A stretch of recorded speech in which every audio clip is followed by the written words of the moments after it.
Coronavirus, an unforeseen disruptor, has turned out to be a camouflaged invader of humankind. The pandemic may have allowed the world to move forward digitally, but it has also shattered humans physically and mentally. To orient ourselves with this new emerging world, I, Harshita Agarwal, along with Nihar Vyas, welcome you all to the ICSSR-sponsored Multi-disciplinary International Conference on Emerging New World Order in the Post-Pandemic Scenario, hosted by St. Xavier's College, Jaipur, in collaboration with the Computer Society of India and DST. Good morning to all the dignitaries, guests, scholars, and faculty members present here. We extend a warm welcome to the guests of honor for the day, Professor Priyankar Upadhyay, UNESCO Chair for Peace, and Professor J.P. Sharma, former Vice Chancellor, MLS University, Udaipur. We also welcome the Chief Guest, Dr. Vipin Chandra Sharma, IAS, and the keynote speaker, Professor D.P. Sharma, Indian PM's National Ambassador, SPM.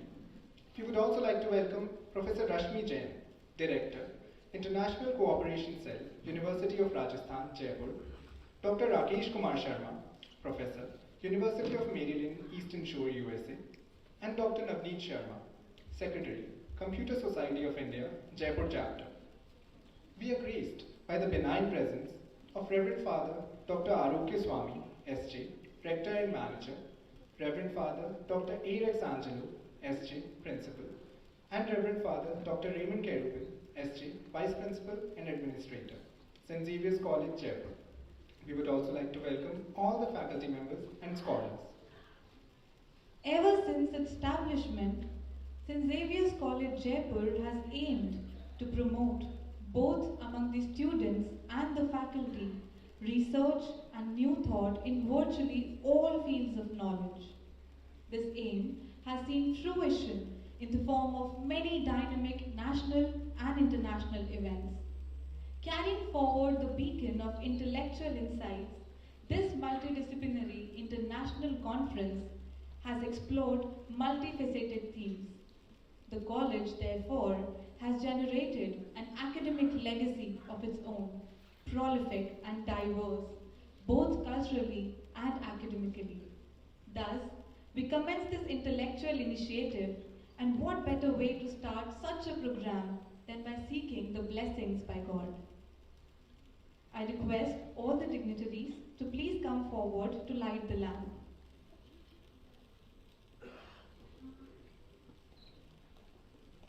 Everyone is requested not to clap.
Now, I would like to request Reverend Father Dr. Arogya Swami, SJ, to extend a welcome sapling to Dr. Vipin Chandra Sharma.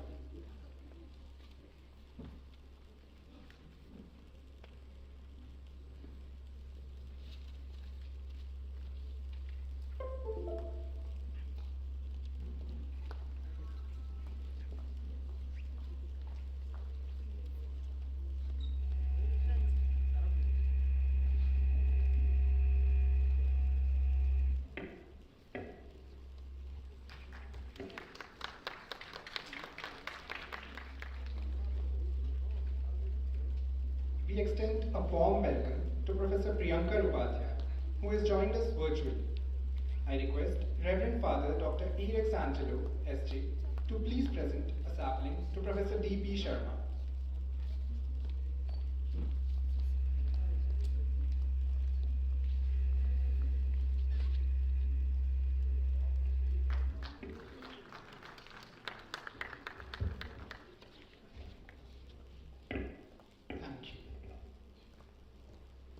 Now, I would like to request Reverend Father Dr. Raymond Kerubin SJ to extend a sapling to Professor J.P. Sharma.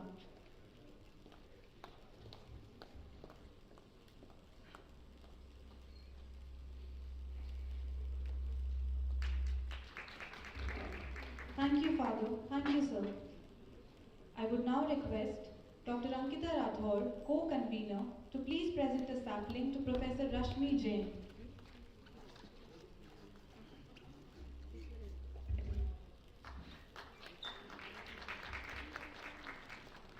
Thank you, ma'am.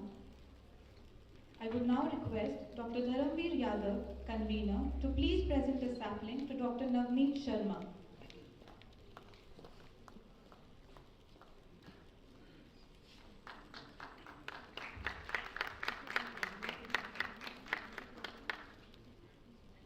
Thank you.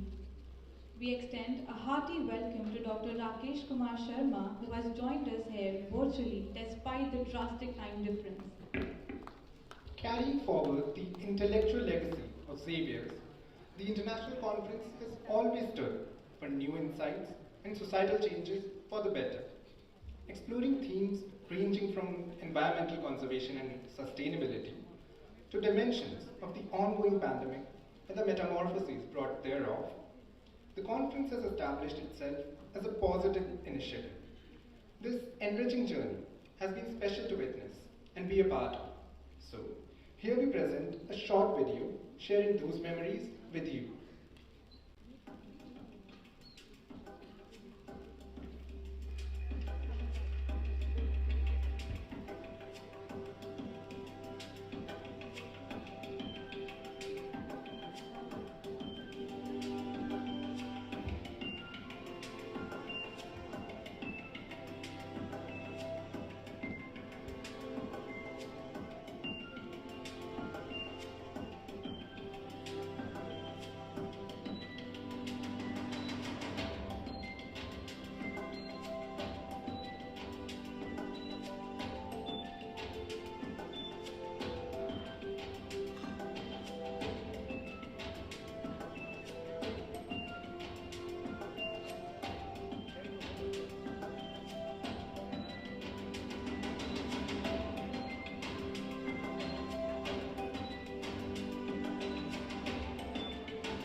Thank you, team.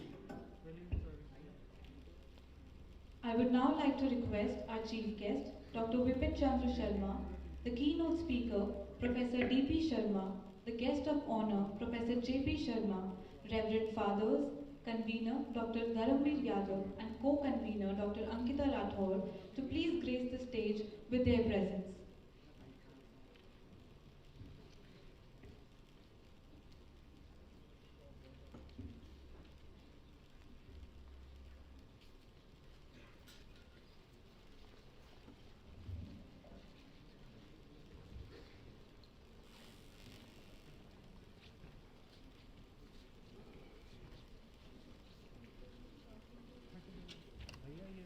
एक number of कर दो, एक number fall ceiling of कर दो।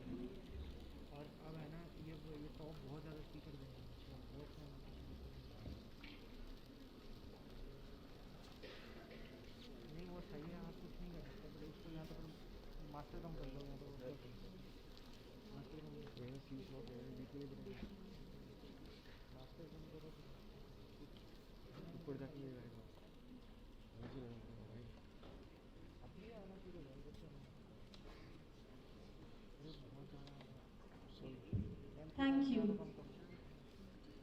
I would like to request Reverend Father Dr. Arokya Swami, S.J., Rector and Manager, St. Xavier's College, Jaipur, to please bless us with his wise words.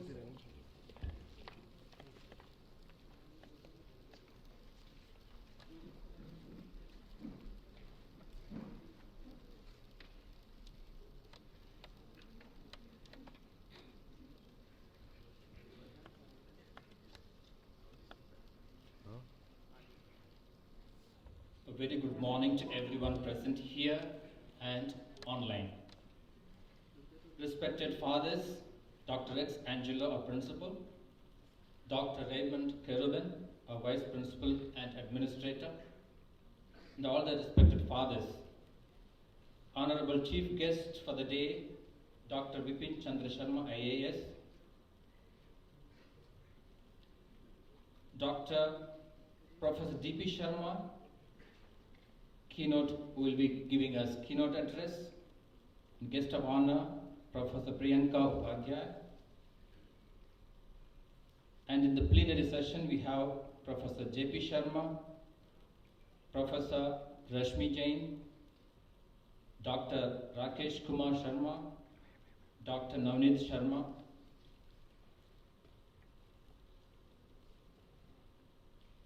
The entire organizing team of this conference, all the respected speakers, panelists, chairpersons, participants, and my dear faculty members and students. According to the British naturalist Charles Darwin, the organisms best adjusted to the environment are the most successful in surviving and reproducing. Darwin did not consider the process of evolution as the survival of the fittest. He regarded it as survival of the fitter because struggle for existence is relative and thus not absolute. We humans often assert to be the most intelligent beings among all other species. It is true, the Creator, whom we call God or Divine, has given us the knowledge and wisdom to design our lives on earth. And hence, human intelligence has demonstrated that through scientific and technological advancement could find ways to live our lives in a comfortable atmosphere. With the volume of intelligence and wisdom, we have the ability for a better differentiate of life and a sustainable future.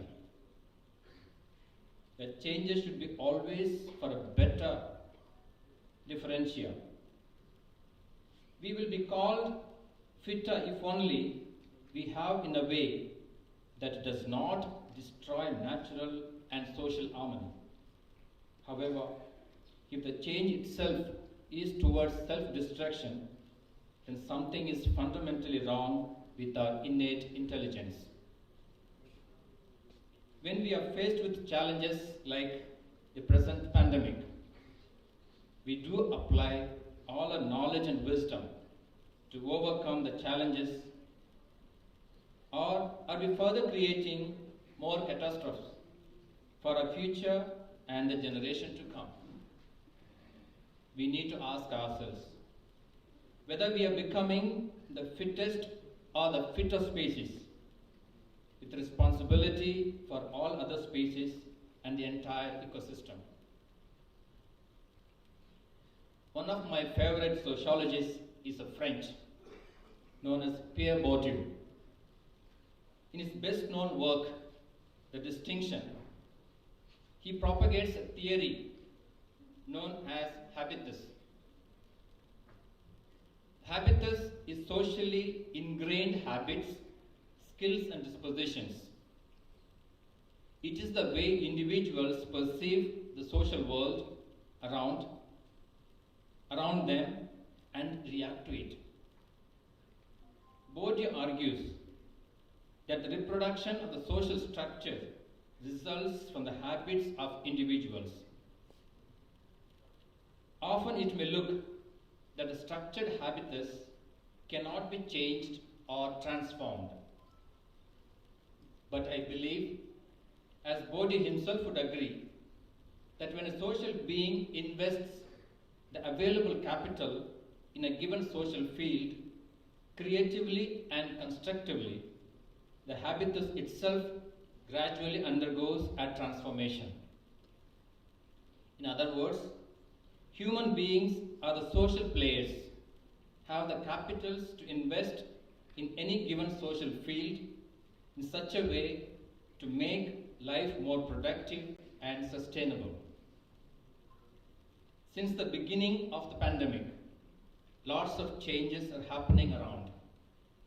Even our thinking, behavior, relationships, and lifestyles are changing. I do agree that new world order is emerging. Often life seems quite abnormal. However, that is the new normal. As we are assembled here, online and offline, this is an opportunity to critically think, reflect, deliberate, debate, and understand the present scenario. And also we are called to adapt and adjust to the changing scenario by demonstrating that we are one of the most intelligent species on earth. A conference like this is a platform for the development of researchers in the diverse field, and outcome would surely enhance the quality of decision making of policy makers and will promote the highest utilization of research knowledge. We are called to think critically. In the words of Einstein, we cannot solve problems with the same thinking we used when we created them. My best wishes to everyone for the success of this conference, starting with Fathers Dr. Rex Angelo, a principal, Dr. Raymond Cherubin, a vice principal, Dr. Dharamveer, convener, co-convener Dr. Ankita Rathore, the organizing secretaries Dr. Moho Bose, Dr. Ranjit Kaur, and the entire organizing team. My best wishes to all the eminent speakers, panelists, and all the chairpersons for various sessions on these 2 days. And finally, I wish all the participants fruitful and enriching days. Thank you. God bless you.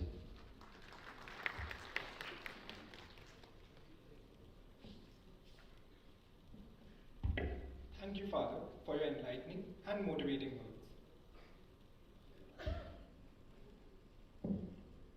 Moving ahead, I would like to request Reverend Father Dr. Aylex Angelo, SG Principal, St. Xavier's College, Jaipur, to please address the gathering.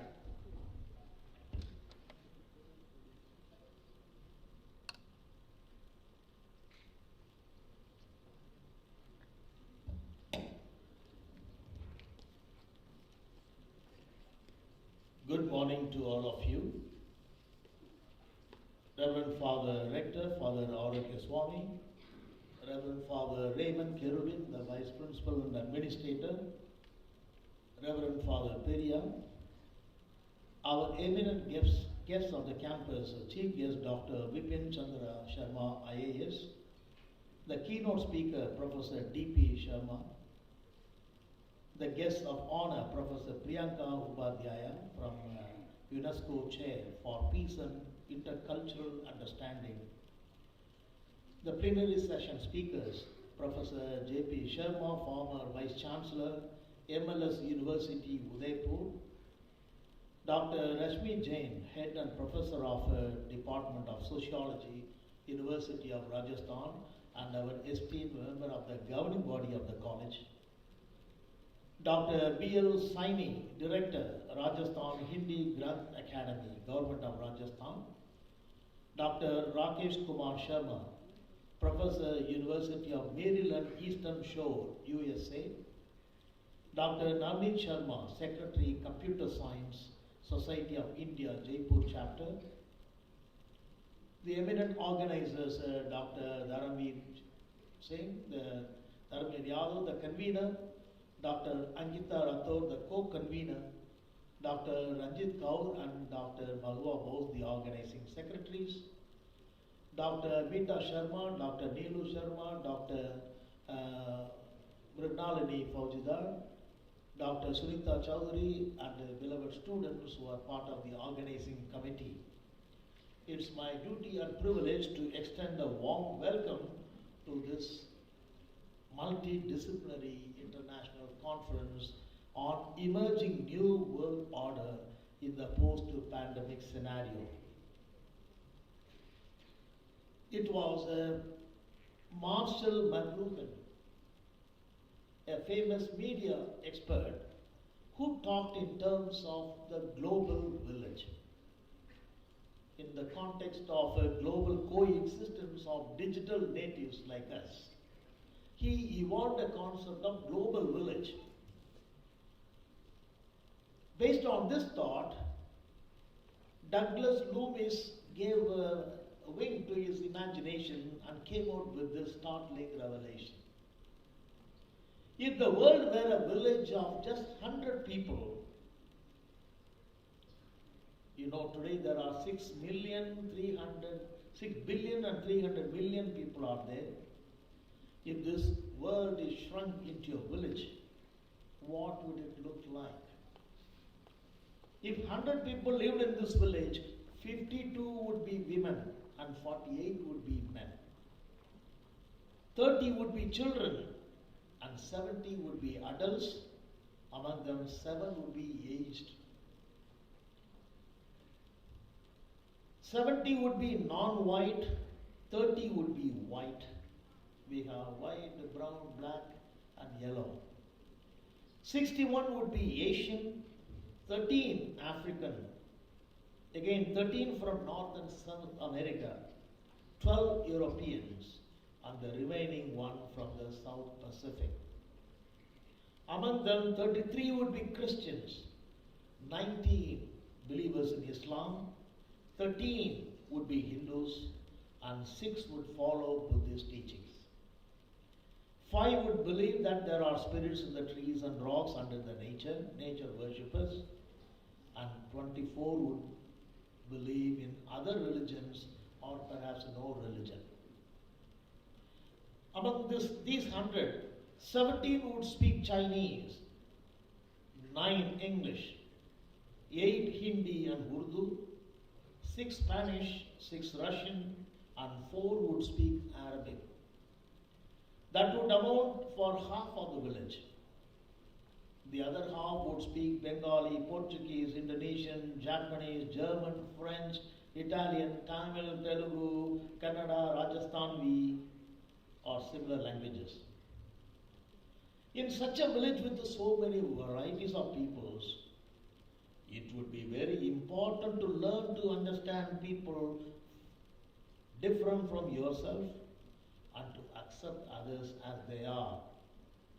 However, let us consider this fact. Out of 100 people in this village, 20 are undernourished. 1 is dying of starvation, while 15 are overweight.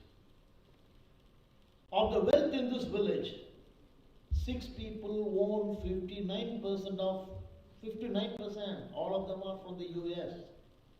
74 people own 39% of the wealth. The 20 people share the remaining 2% of the wealth. Of the energy of the village, 20 people consume 80%, and 80 people share the remaining just 20%. 70 people have some supply of food, a place to shelter them from the wind and rain, but 20 do not have. 17 have no clean, safe water to drink out of the 100 people.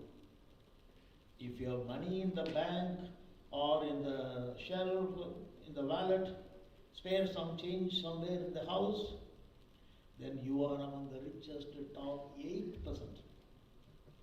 If you have a car, you are among the richest 7.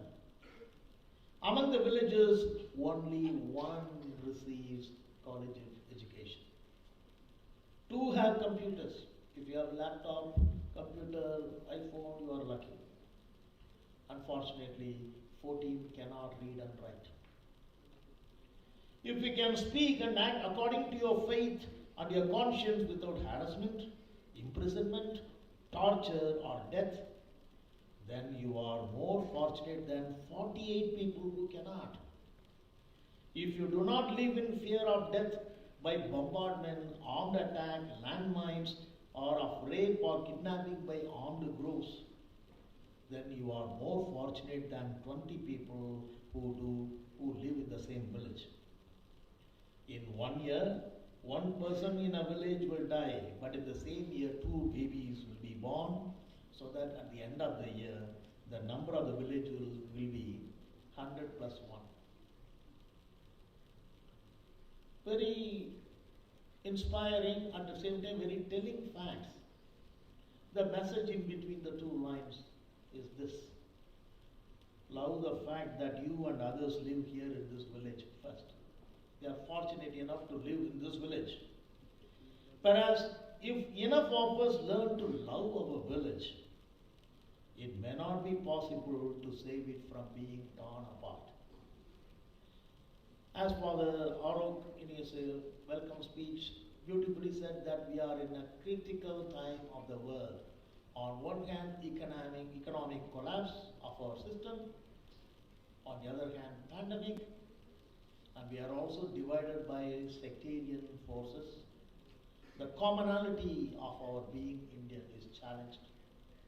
In this context, we are organizing a beautiful multidisciplinary international conference on emerging new trends, new world order in this post-pandemic scenario. Recently,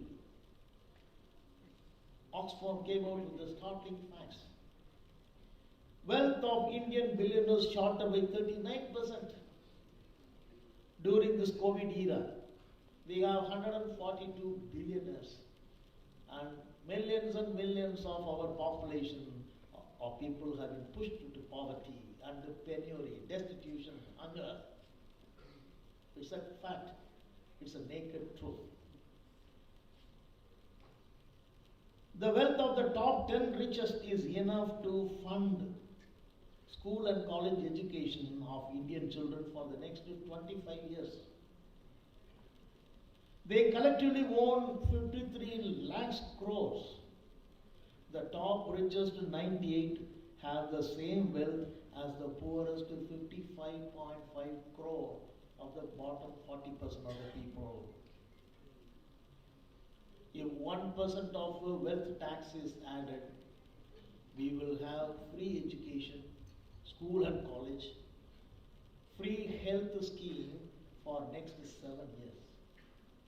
These are the startling facts. Therefore, living as we are in this global village, a village is always known for interconnectedness. Not in towns and cities. In villages, relationships are very important.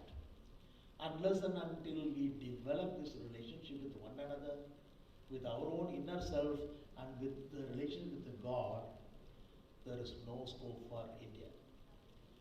I envision, I foresee the takeaway of such a beautiful seminar by such eminent galaxy of luminaries present here.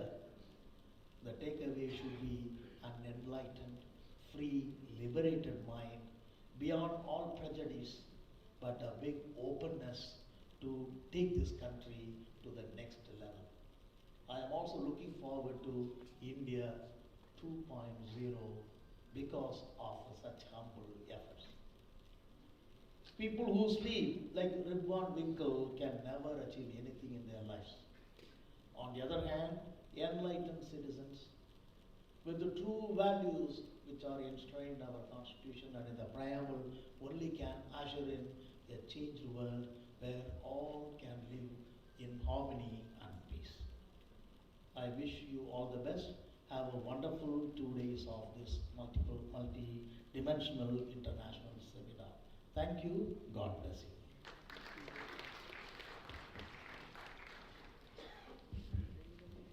Thank you, Father, for your wise words and the guidance that you have been providing us with. I would now like to request Reverend Father Dr. Raymond Kerubin S.J., Vice Principal and Administrator, to address the gathering.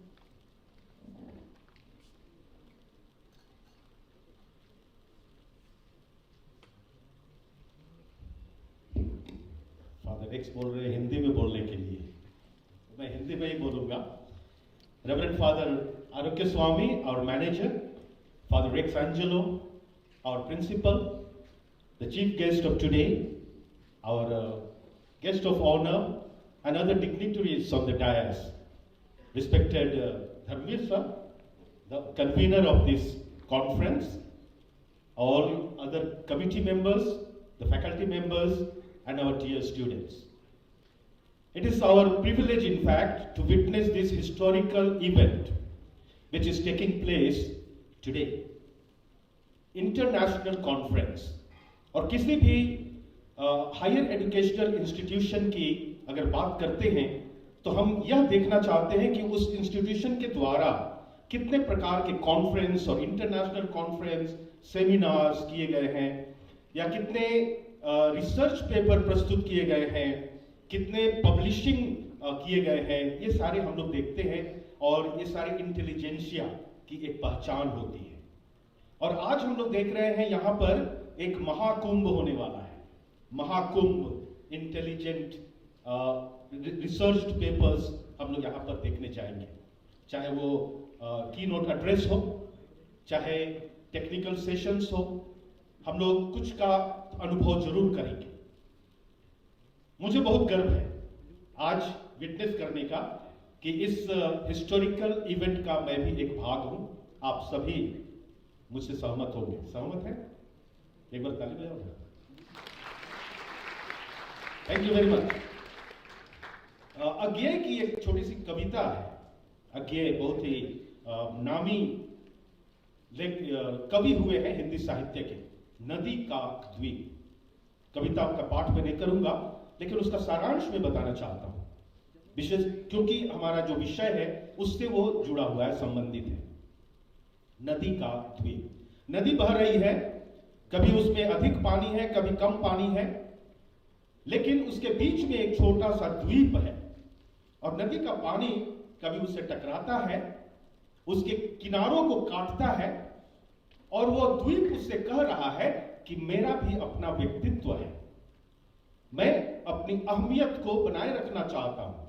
और इस कारण से पानी टकराता है द्वीप से और फिर वापस उल्टी दिशा में बह जाता है। कहने का तात्पर्य क्या है? बहुत ही गूढ़ अर्थ है इस छोटी सी कविता में। नदी भी है, समाज है हमारा, उसमें छोटी छोटी इकाइयां हैं, व्यक्तित्व है सबों का। एवरी इंडिविजुअल इज इंपॉर्टेंट और उसके व्यक्तित्व को बनाए रखना है। इस पैंडेमिक में हम लोगों ने देखा है क्या क्या हुआ है, और विशेष रूप से हमारे भारत में हम लोगों ने इससे अवगत है सब कोई, मुझको बताने की जरूरत नहीं है। विशेष करके उन मजदूरों को देखिए जो जा रहे थे घर वापस पैदल, विशेष करके उन बेरोजगार लोगों को देखिए जिनका कोई व्यक्तित्व नहीं रह गया था उस समय, लेकिन वे चिल्ला चिल्लाकर कह रहे थे मेरा भी एक व्यक्तित्व है, मेरी भी अस्मिता है, मेरी भी एक पहचान है। कौन बचाएगा उसको? कौन रोकेगा इस बहता हुआ पानी जो उसे काट रहा है? ये हर समाज की जिम्मेदारी है, अर्थात हम सबों की जिम्मेदारी है।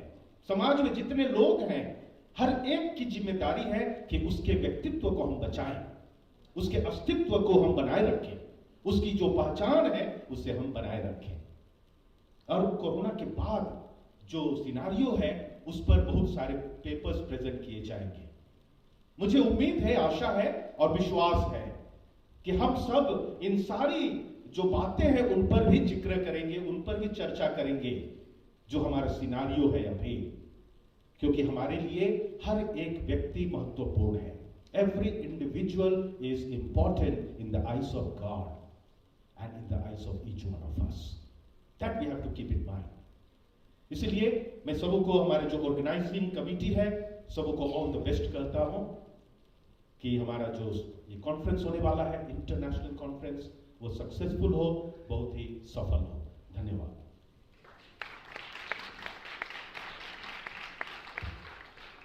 Thank you, Father, for your illuminating words and the constant support you give us. Thank you. I would now like to request Dr. Dharamveer Yadav, convener, to present an outline of the conference.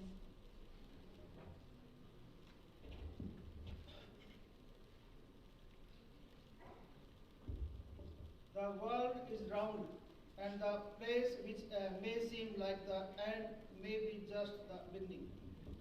Good morning to one and all present. Good morning to one and all present.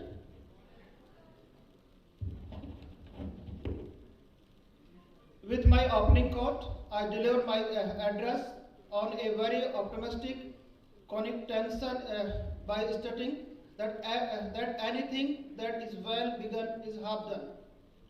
The inaugural ceremony has taken off its flight and marks the opening of this 2 days enriching, invigorating, and exploring journey of our conference.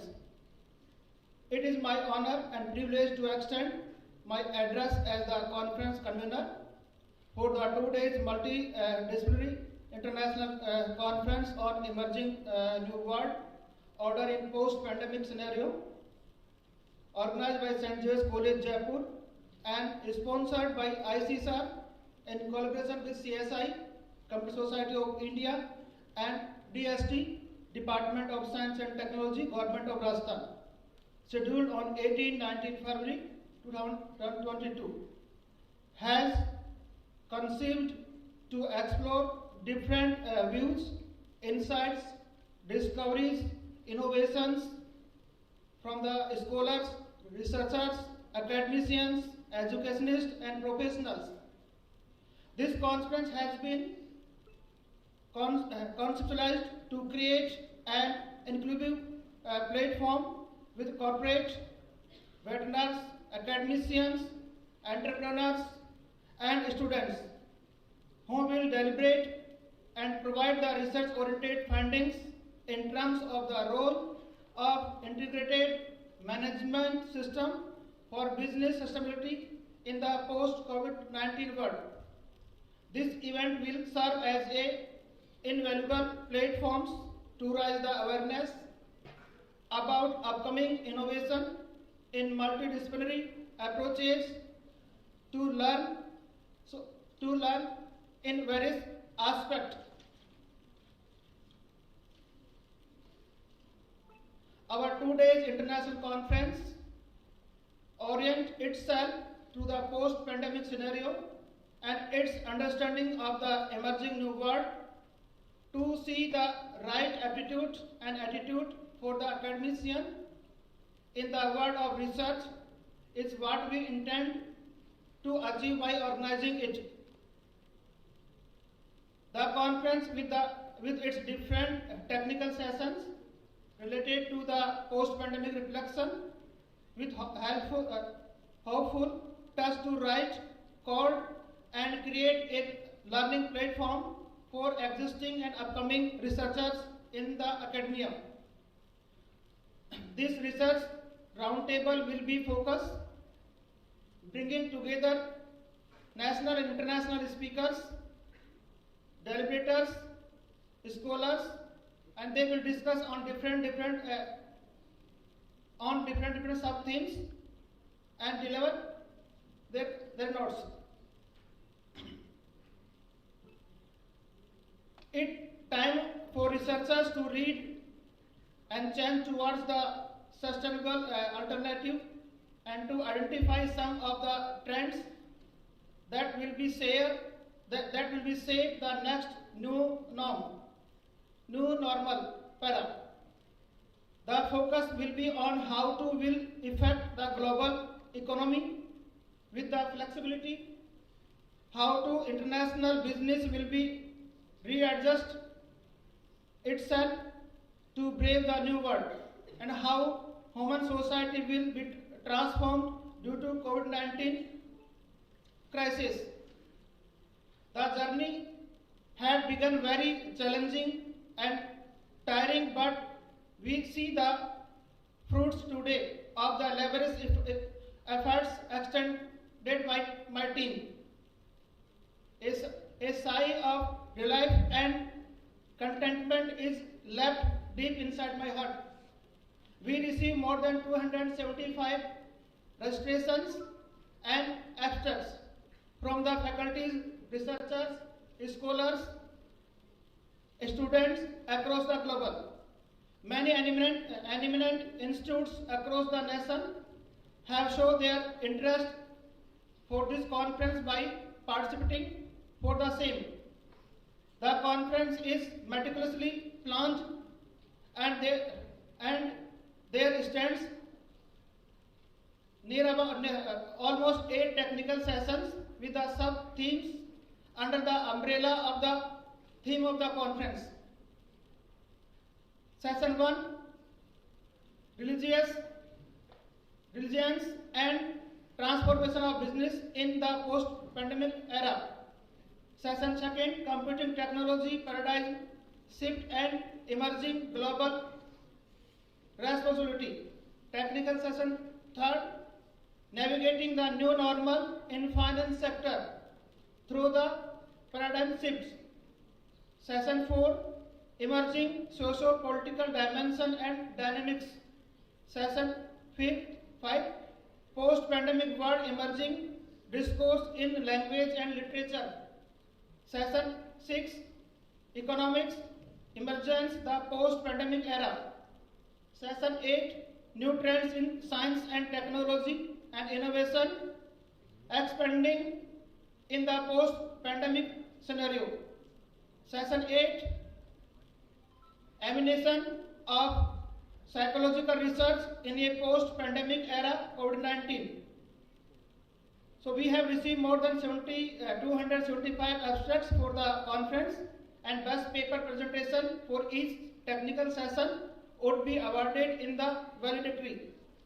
To begin this process, we truly privileged to have erudition and passionate commitment of our inaugural and plenary speakers, Chief Guest Dr.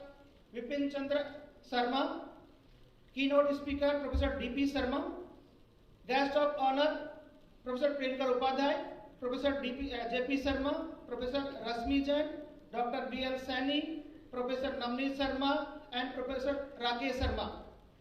I would like to take this opportunity to thank all the dignitaries who have joined us today and all the contributors. Let me also thank our management, Reverend Father Dr. R.K. Swami, S.J. Rector and Manager, Reverend Father Dr. Aylex Angelo, S.A. Principal of the college, and Reverend Father Raymond Carvin, S.A. Vice Principal and Administrator, Father Peria, St. Xavier's College, who extended their wholehearted support from the beginning. I also acknowledge the efforts put forth my co-convener Dr. Ankita Rathod and conference organizing committee members Dr. Mawa Bose, Dr. Ranjit Kaur, Dr. Meeta Sharma, Dr. Mirnali Fauzdar, Dr. Neelu Sharma, and Dr. Sunita Chaudhary, and other members of my team. Their contribution as a team gave me motivation and confidence to bring this conference a reality today. With this, I put my words to rest and wish you all Godspeed and pray for the successful execution of this conference. I wish all the best for all the paper presenters. Thank you.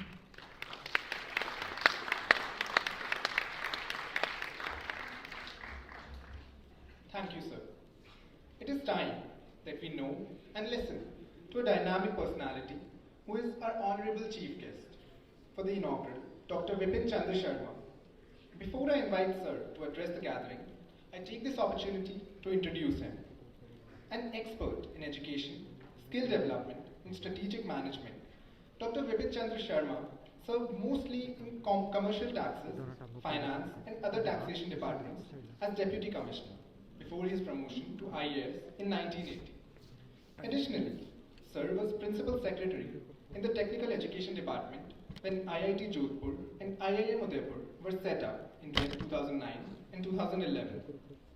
Known for implementing new ideas and for his exceptional organizational skills, Dr. Sharma has organized numerous state and national events and programs. Sir has won many awards during his service, including Dean's Award for MBA in USA and Gold Medal from Government of India in Census Operations. We feel privileged to have you here.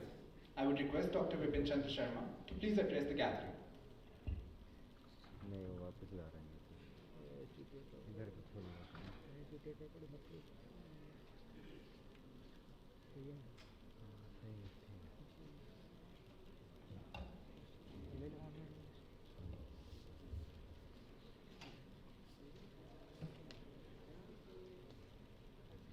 Honorable Reverend Father Rakesh Swamiji,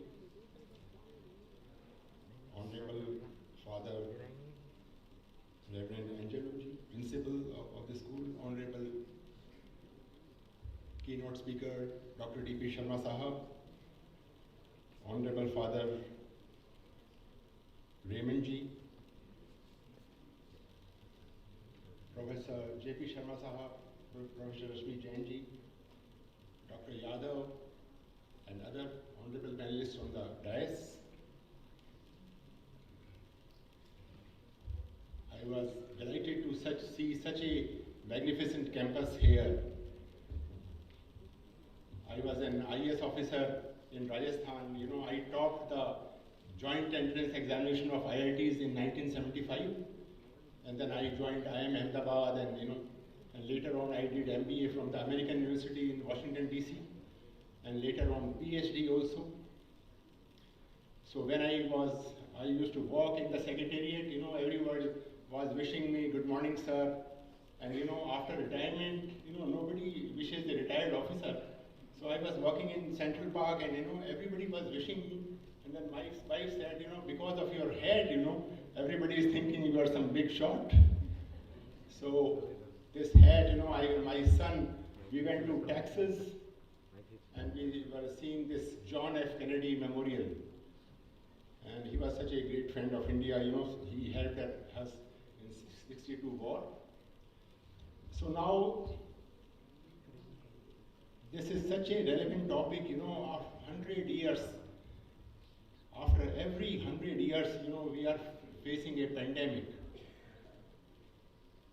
In 1910 also, I believe there was and some 1800, and this 2 years has been a terrible period. But for the first time, after the pandemic struck, after 2-3 months, people in Chandigarh, they started seeing the Himalayan range. For the first time, my IAS colleagues, what was happening in 1940s and 1950s, you could see Himalayas from Chandigarh, but this was not. So, now environment is such a big issue these days, You must be knowing what is Paris Agreement, what is COP21, and every country was given, nationally determined principle, nationally determined contributions, NDCs. How will they use the, clean energy, electric vehicles and all that. And especially now with the petrol prices going above $100, and this Russia may invade Ukraine after the Beijing Winter Olympics ends on 20th, 2 days from. And so what will happen? The world is in a fix now. And here in India, our government is doing good things, On the political front, they have done good things like 370 article. They have appropriated the constitution and other, for example, the triple talaq and all that. But on the economy, lot has to be done now. People want jobs. As father was saying, what is sad, state of affairs, poor people were walking, had I been in place of Mr. Modi, I would have said, free trains and free food. It was such a hurry, so let's say just puri and aloo ki sabzi and, mineral water. And no rents to be charged, No. So, this was such a poor shape. We claim to be, nuclear power country, and, we have ballistic missiles, and we can't. So a lot of people, the sad thing about the present government is, we have to do a lot of on the economy front. The government, even though I am an IAS officer, but I don't like, somebody from MA in history, having been the governor of Reserve Bank. The Urjit Patel and Raghuram Rajan were PhD in economics from USA. They were good people, and Urjit Patel was appointed by the present government only. So why he had to go? So, only on some, special post, people with economic knowledge should be there. So, a lot of startups, last month I had gone to USA, and we use this booking.com, Ola and everything, this is the age of startups. You don't need to own a taxi, you don't need to own a hotel, and then you are doing business, for example, Facebook and Instagram. For the young students, I would say that you must see this lectures, commencement address, MIT commencement address of, let's say, one Salman Khan, not our Salman Khan, but there's another Salman Khan, and then Steve Jobs' commencement address at the Stanford University, and Mark Zuckerberg's commencement address. So and of course you have to learn, what Abraham Lincoln wrote to his son's teacher. You must, if you have, must have read by now, but if you don't have read, you must go in, computer center and then there are questions, about federalism. These days, if you are criticizing the government, you are, labeled as anti-nationalist. This is not a thing. Criticism should be taken in a proper spirit. So, the other thing is, that we sat in a Tesla car in USA, it was an automatic mode, It was a battery operated, and our friend, he put it on the auto mode, and it was, running by itself. So, such future cars will be there in India also.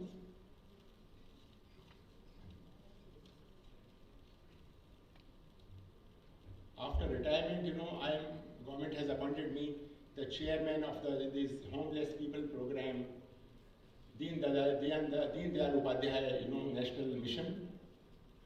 And this, we are providing, food, free food. We charge 8 rupees for the Indra Rasoi, and then no charges for the, living expenses.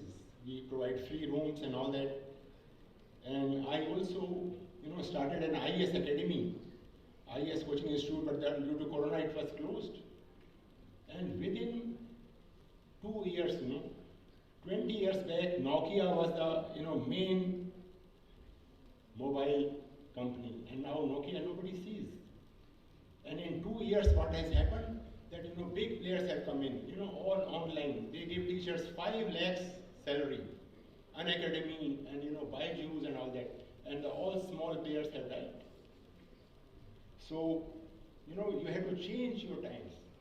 Here, Professor, Honorable Father is there, and when you consider a post of Professor of Management here, You will have to consider my resume also in future.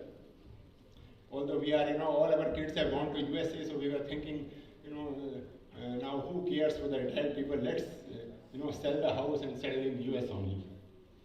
So you have to change, Now this cryptocurrency is coming, Bitcoin, globalization has come.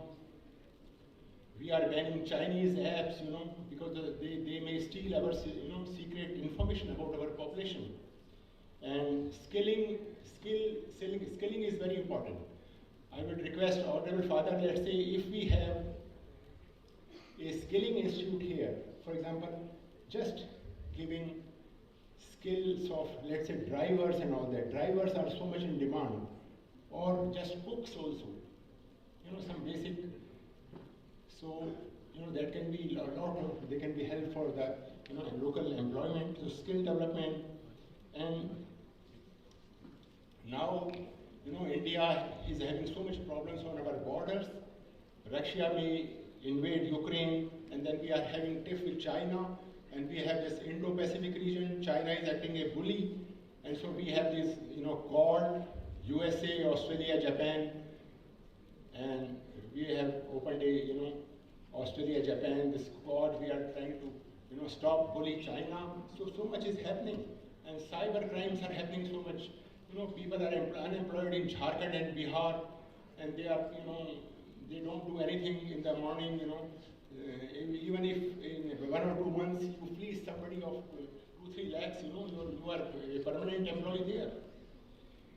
And of course our formal issue was there. Lot of challenges to, national, this Khalistani movement is also again cropping up, and this farmer suggestion, this was a good step, we could have been the biggest, food exporter in the world. But because of the farmer agitation, Modi ji had to take back these, good laws. With the world is facing shortage of chips and all that, and sensitive technology, so India must, open, chip manufacturing facility, and we are now having close coordination with Taiwan. Earlier we have, so, the whole world is in a flux. And so at the time post-pandemic, students must have, a lot of depression sets in. I was in USA, and my son, he got a job in Northrop Grumman, a company which is manufacturing, stealth planes, and now he is into a space weapon program. And the people said, they will be monitoring all his, mobiles, whom he talks, and he said, no, nothing to worry, I just talk to my friends. And then after 1 year of confirming that, he can't divulge secrets, he will be put on a space weapons program, that is coming up in USA. So in such a sensitive technologies, you can't, you have to be very loyal to the, and he has become a US citizen also. So you have to be loyal to the country that you are serving. So here also, a lot of issues are there now. Nobody, for the women, nobody is, if you wear hijab and go to the market, nobody stops you. But if you are wearing in an education institution, this cannot be tolerated. So I have taken, I think, more time than what is required. So thank you very much, and I appreciate this such a conference, and I am thankful for you to invite me, and I wish Saint Xavier to be a great success, and we wish you that you should soon come up with a bigger campus and a university, and your campus is increased by area, and a university comes in, and it will be a all India level university. Thank you.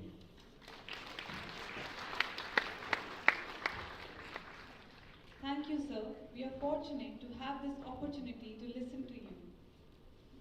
As we now have an address by our guest of honor who would be joining us virtually, I request all the dignitaries to kindly take their seats in the audience.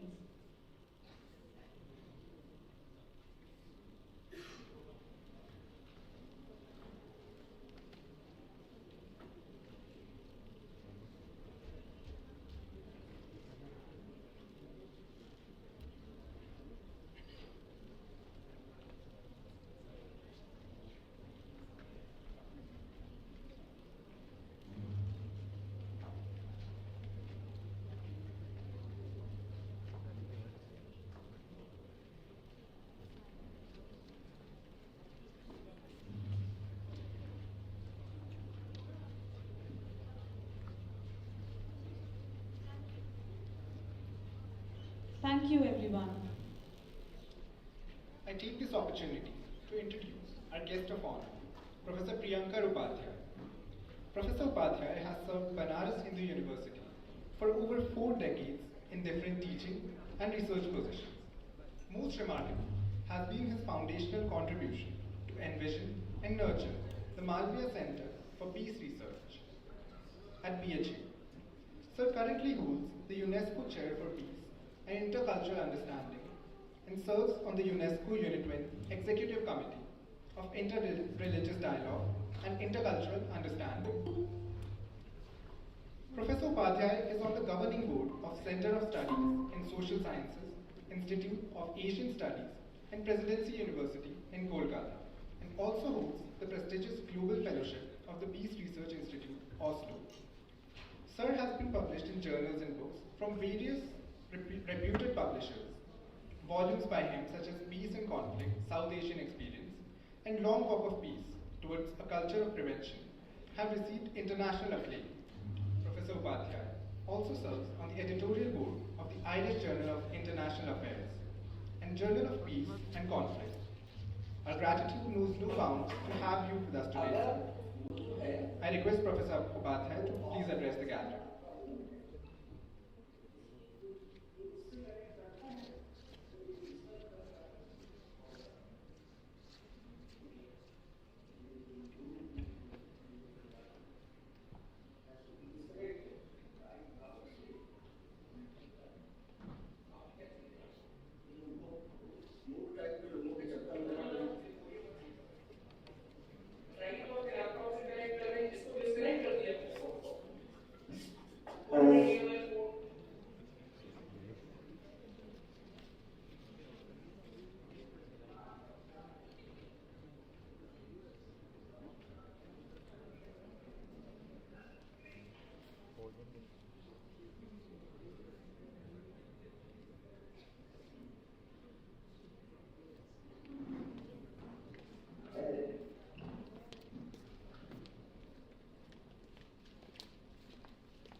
But हाँ मैं Google में वहां पर हूँ उनको दिखाई नहीं पड़ रहा है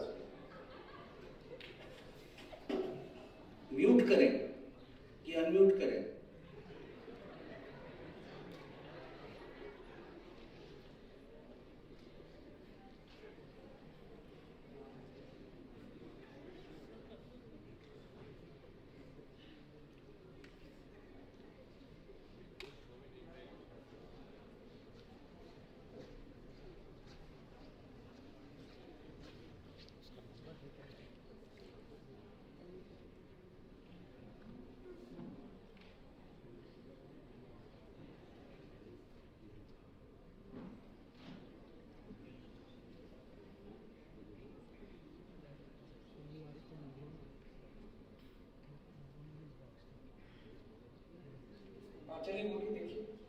Hello, can you hear me?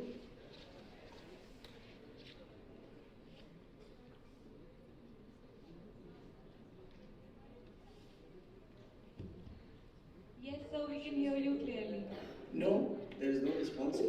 Yes, sir, we can hear you clearly. Okay, so you want me to speak right now, and there is it's a strange arrangement, but let me know if when I have to speak. Yes, sir, you can begin.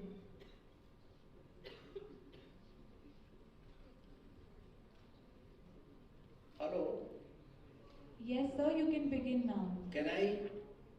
Should I speak? At least somebody should announce that I am to speak and then I can speak. Yes, sir, you can now begin to speak.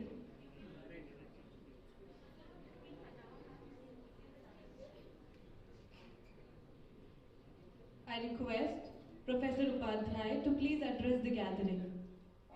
अरे भाई देख नहीं पाएंगे, but let me know when I have to speak.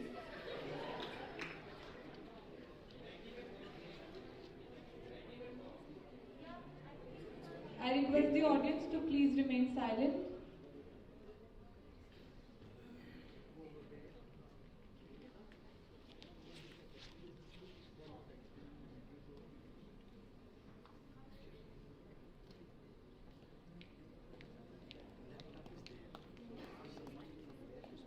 Okay, can you hear me now?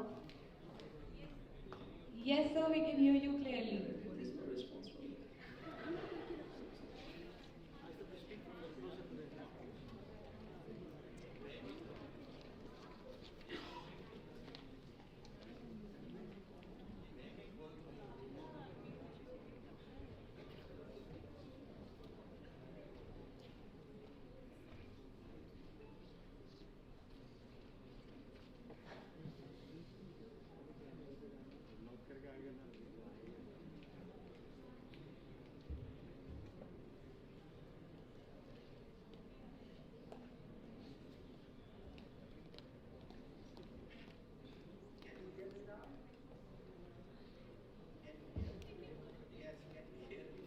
Yes, sir.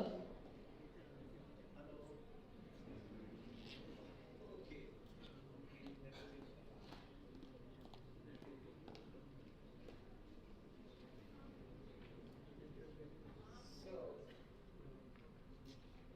if you stop speaking, then I can speak. I can hear your voices.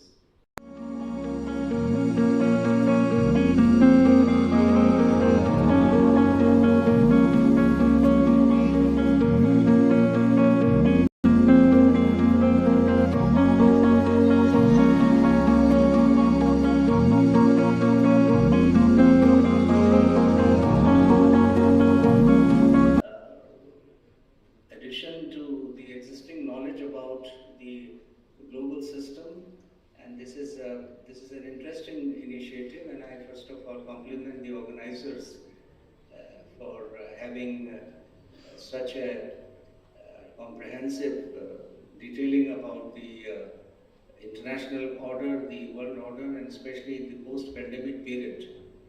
And so let me begin. Let me have my 10 minutes.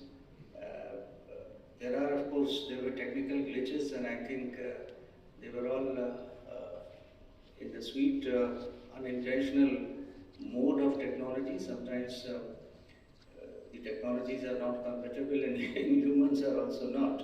So let me come to the point that as you can see from little credentials that I have, that I work in the area of peace and sustainable development, especially in the context of United Nations entity known as UNESCO, and I'm essentially a university professor, a teacher, and so it's as I said, that it's a very welcome addition to the existing reservoir of knowledge on the changes that are coming in the global system through the and we try to look at the situations, the unfolding scenario through the window of pandemic, and how the world has changed or is changing, because the COVID-19 pandemic is very much with us.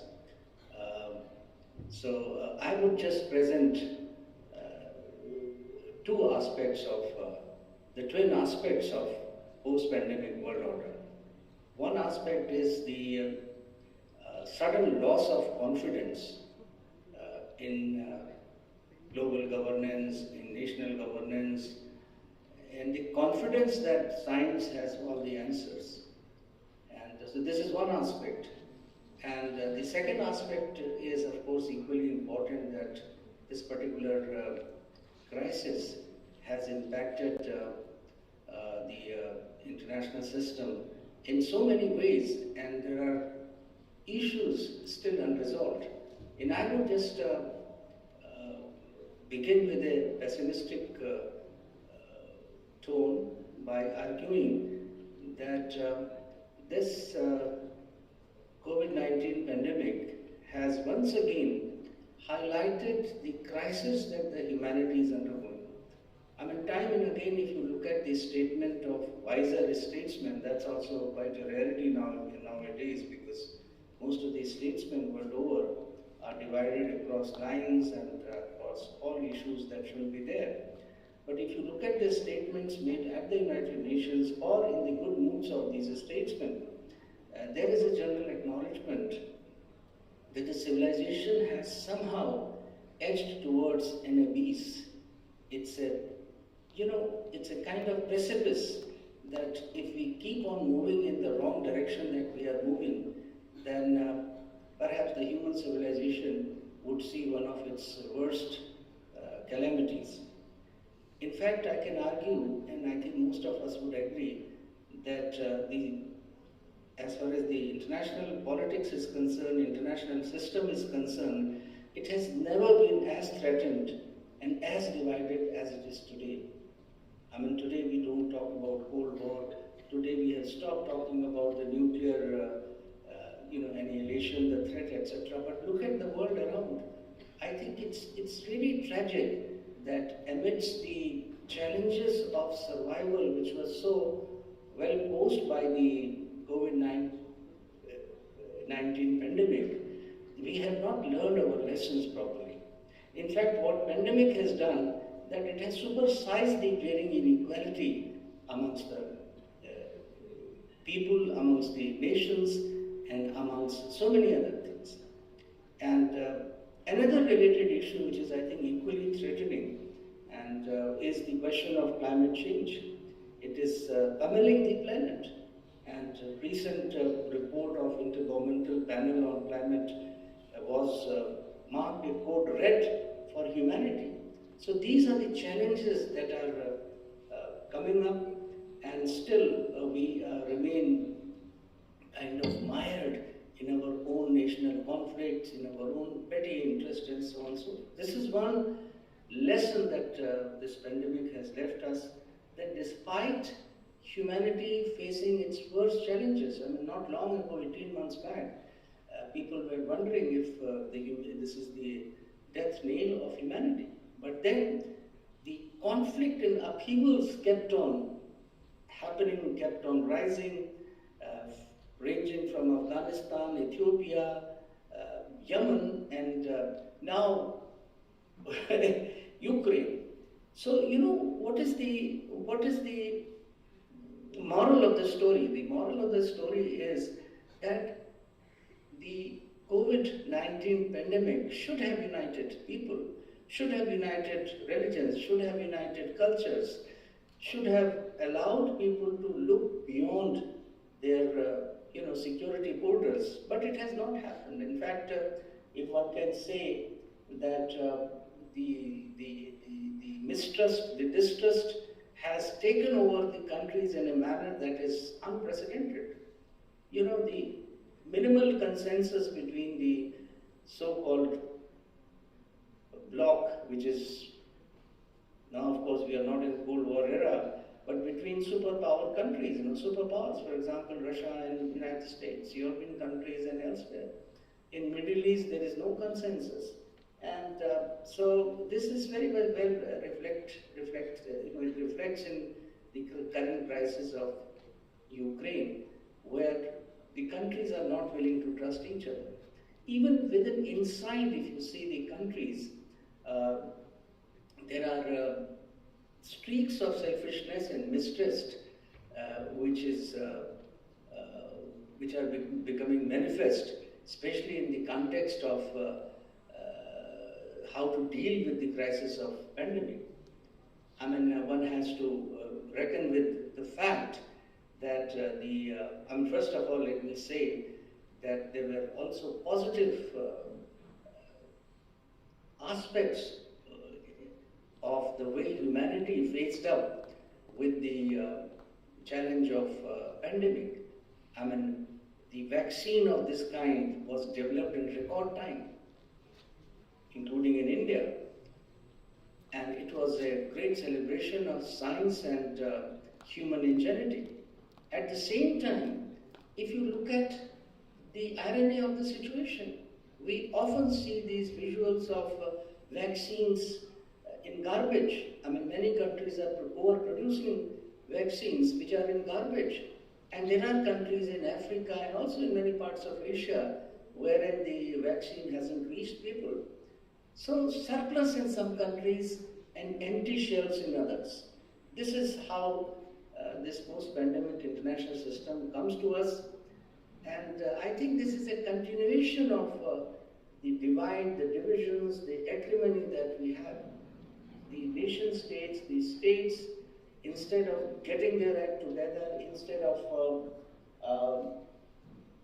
developing a sense of global governance, instead of working together around such wise and wisdomful program of sustainable development goals and the United Nations, what we find is more divisions and a melody of mistrust. If you ask me, I was just thinking yesterday that if I were to title my presentation, what the title would be, and it would be a melody of mistrust. I mean, it has exposed profound fragilities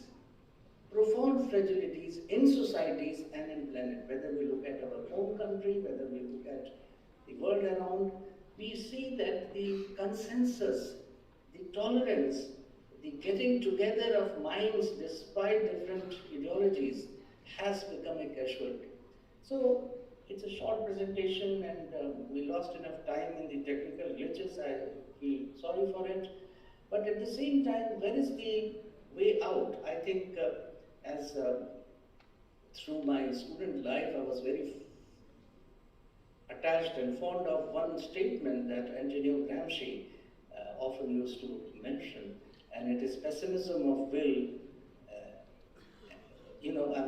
pessimism of intellect and optimism of will. Intellectually, we might feel pessimistic in view of these crises, but we have this will, we have this self-confidence that one day we shall overcome.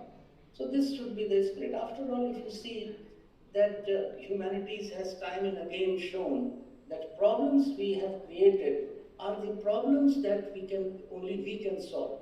So we have created these problems. We have to work around several regions. One of the welcome development, I should say, is a growing consciousness that the loss of multilateralism in the world as a whole is something that is not acceptable.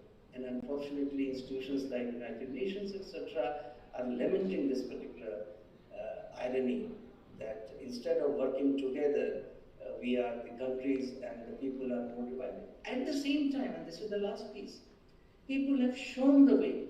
I mean, I'll give you an example that religion, which was considered to be something which divides, which produces conflict, during this COVID-19 pandemic, we saw that religious leaders across religions, even in India, they came together, they did hand-holding, and they supported the government authorities in convincing people that they, in giving them solace, in giving them optimism.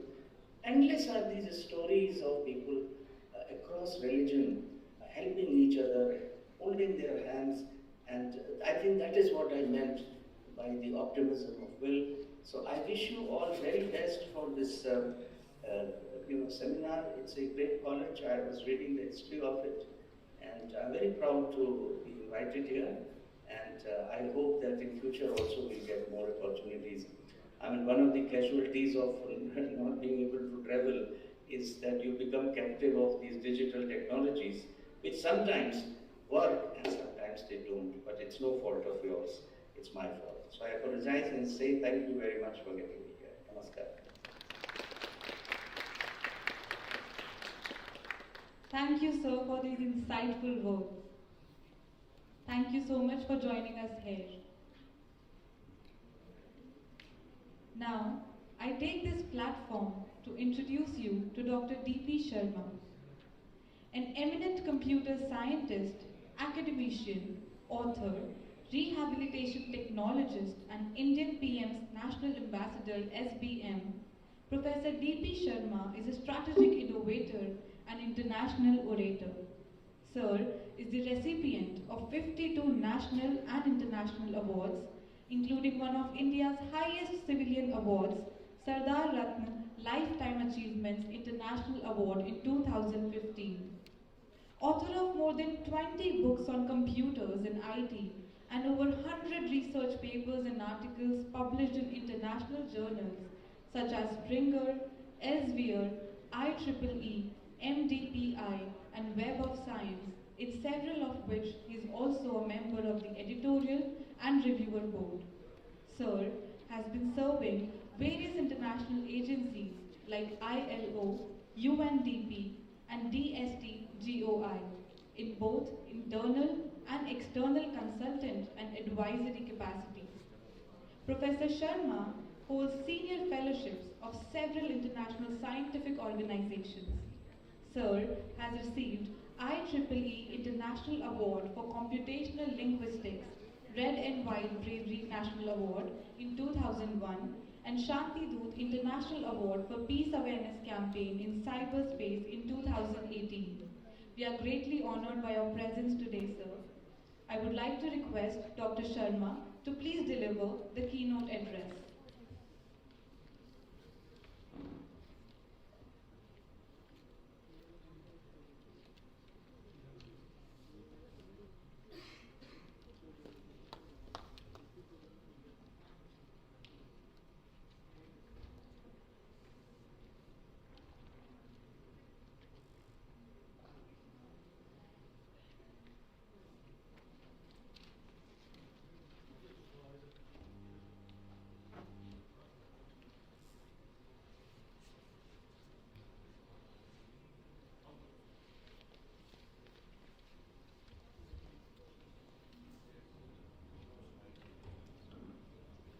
Well,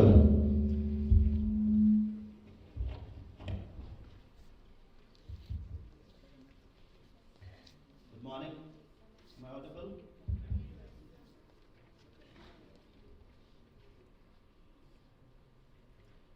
Good morning, everybody. Present here in this special event, the International Conference on the special issue, which is not only emerging but challenging the whole world.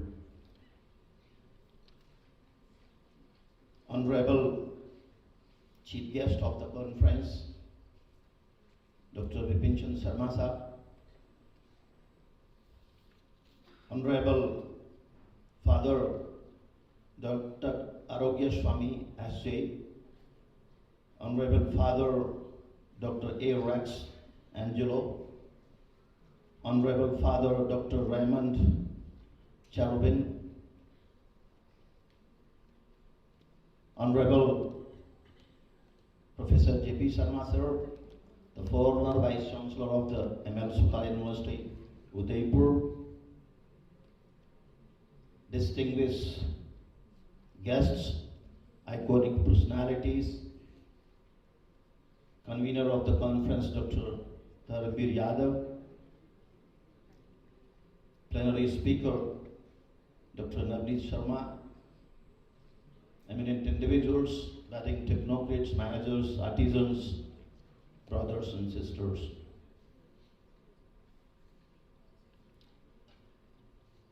Indeed, it's a great pleasure for me to be the part of this wonderful event, that is International Conference. The title of the conference is The True Essence. It is the representative of the true essence of today's world, where each and everybody is scared of a particular disease, or the challenge, the pandemic, that is Corona, COVID-19. When I, 2 days ago, landed over there at Delhi International Airport, I stayed for 45 minutes to get my negative test. Before negative, after negative. People were talking about 3 years ago, be positive, talk positive, have attitude, positive attitude. But today we are talking about be negative. This is the change. that we are observing today here across the world. So before starting my speech, I would like to express my gratitude to the entire college family who provided me this opportunity to have the interaction with you all individuals, the people of academic and research fraternity of the college. I wish you a healthy and safe life, because everybody today is greeting in such manners. Several speakers talked about different aspects of the technology, the changes, the challenges, the issues and concerns taken care by the United Nations, ILO, and other organizations like Government of India, Government of Rajasthan. Remember that we are not permanent in this universe.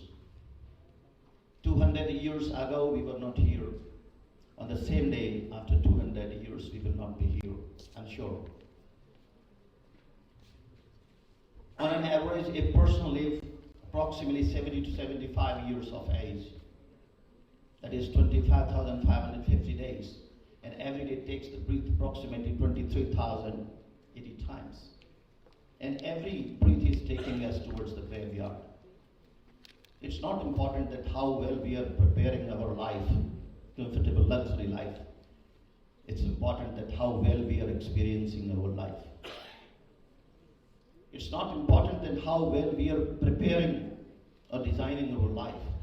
It's important that how well we are willful, fruitful, purposeful, meaningful design we have for designing our life. And therefore, our life is hanging between the two data points. One is date of birth and another one is date of death. Everybody knows the date of birth. But if you go to the Municipal Corporation of Jaipur, pay 50 rupees or 100 rupees, they will provide you the certificate of date of birth. But nobody will be able to provide you the certificate of date of birth. And that is the true essence of the life's uncertainty. And our life is hanging between two data points. One is certain, another one uncertain. Date of birth and date of death. It's not important that how you are making your life very luxurious life. One of the most important missing point today here is humanity, human element. Whether it is science, technology, or any sort of profession so far. But the human element is day by day getting down. Every items, every entity's price is hiking. But the price of the human is getting down. Why it is happening? We need to rethink, radically revive, redesign our systems, professional systems, technological systems, scientific systems in such a manner that we can provide a better life to the human generation. And therefore, try to integrate the human values with the professional values. Try to integrate the good from the old and good from the modern, as Father was saying. Try to integrate the experimental learning with the experiential learning. And if you fail, you are designing a system, you are evolving a system, you are introducing a system which will not survive for a long time. And ultimately, you will create the problems for you. As Professor Bipin Sharma, Dr. Bipin Sharma Sahab rightly saying that he is supporting the different kind of projects in government of Rajasthan. But I am asking, if we create the human life in such a manner that nobody is required to help each other rather than to support. Because United Nations say we are not helping anybody, we are the associates. We are the partners, partners of the resources, partners of the services, partners of the each and every activity that we do every day. Well, in order to understand all such kind of the things, we have to understand two things. Normally we say BC, AC, before Jesus Christ, BC, and AC is after Jesus Christ. But for me, I have another meaning, that is before Corona, BC, and after Corona, AC. Before Corona, we have designed, developed, deployed, and we have evaluated also our systems. But we don't know that we are going on the right path or not. For example, the conference theme is on multidisciplinary. Today we are living in the multidisciplinary, transdisciplinary, interdisciplinary, or the, multidisciplinary, transdisciplinary, or cross-disciplinary world, where each and every discipline is merging in other. And they are creating the new paradigm shifts, new disciplines. And therefore, it is very important, it is very essential for all of us to think that how and where we are going. Being a professor of information technology, I will come to my core topic. The only technology which is provided the support to sustain our each and every activity during this pandemic is in digital technology. Internet. Today at 1:30 to 30 a.m. to 3 p.m. I was in IGF International Governance Forum of United Nations. I could not sleep. I came here because we, the people of United Nations, associates and stakeholders, are trying to design certain rules and regulations how to control the internet. Because internet is not only the way. It started in 1969 as a ARPANET, but today it is providing the backbone to sustain each and every discipline. Whether education, delivery, internet is must. Health services, internet is must. Governance services, business services, social services, communication services. For example, we are having this mobile handset in our hand. This earlier days, it was only a device which was having only communication capability. Later on, it was transformed into the computational capabilities. Now it is having the capacity of the sensing and collaboration. So now the mobile handset is the computational, collaborational, and communicational capabilities. That's why this is not a phone, this is a smartphone. A smartphone doesn't mean that it is having some black and white or some red or some beautiful, some look wise. It's having smart facilities so far. And it is providing the true essence, true support, true services to sustain each and everything even after the COVID. What if the internet was not in place? Could you be able to communicate properly across the world? How much costly it is? Today, Professor Upadhyay was delivering the keynote speech. Even I promised if I could not come, definitely I will deliver by the electronic means. So nowadays, people are talking what? Everything digitalization. Digitalization has become the essence of the whole world. Just like, for example, digital dinner. Nowadays people have started digital dinner. You are eating at your place in your home, I am eating at my home. We are sitting far away, thousands of kilometers, but we are having digital dinner. So this is the paradigm shift. And during this paradigm shift, internet has changed its shape and size. But each and everything, if going to shift over the internet, we are worried. What will happen if the internet breaks down? What will happen if the internet is censored? What will happen if the internet is blocked? Because business patterns, educational patterns, governance patterns, administration patterns, each and everything is shifting over the internet. And therefore its judicious governance is anticipated. Because till now, there is no governing body of the internet. And United Nations, according to the Tunisia Convention, 2005, they started framing the rules and regulations of the internet governance. And recently in November, Government of India was also having one of this, big convention, IIGF, which is initiated by our Honorable Prime Minister of India. IIGF, and I presided over one session over there, online mode, and we did it.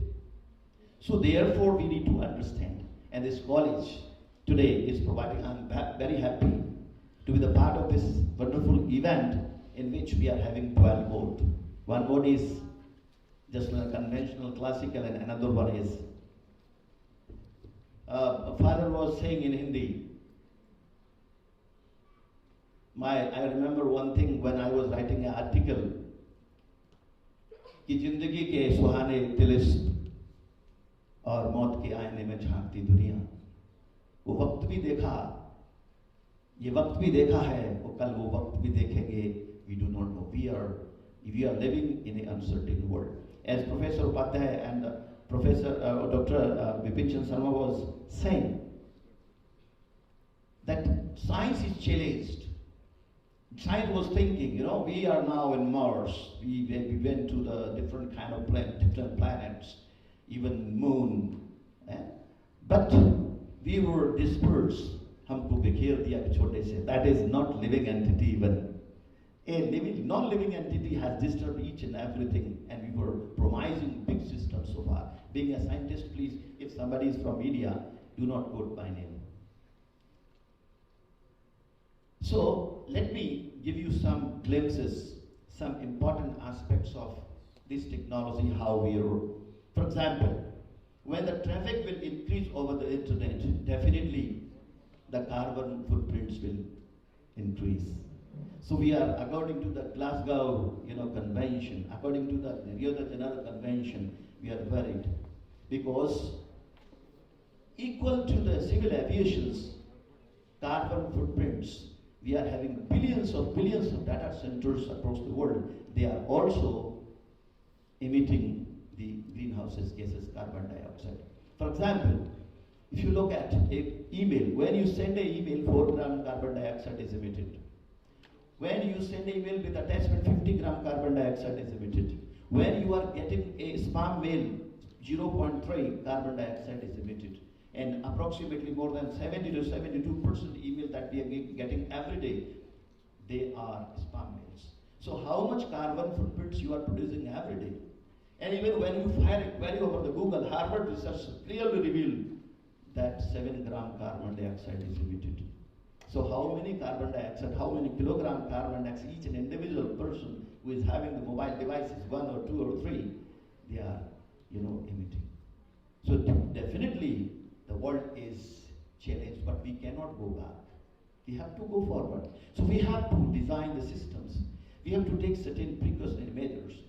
And we have to think that how we have to design, how we have to deploy, how we have to implement, and how we have to evaluate our existing systems so that we can minimize the carbon footprints. I am just supporting the Swachh Bharat mission as I'm nominated by the Prime Minister of India as a national ambassador. And today I would like to, some of the glimpses, I will talk Swachhata of digital world and Swachhata of internet world. That is called not zero and net zero. Not zero and net zero. Google, I will come. Please give some glimpse so that you can read some of the PPTs because keynote speech should be supported by the PPT as well. Though I wanted to speak, I can speak without those, but it is good because sometimes some people cannot understand my dialect. Please next. Okay.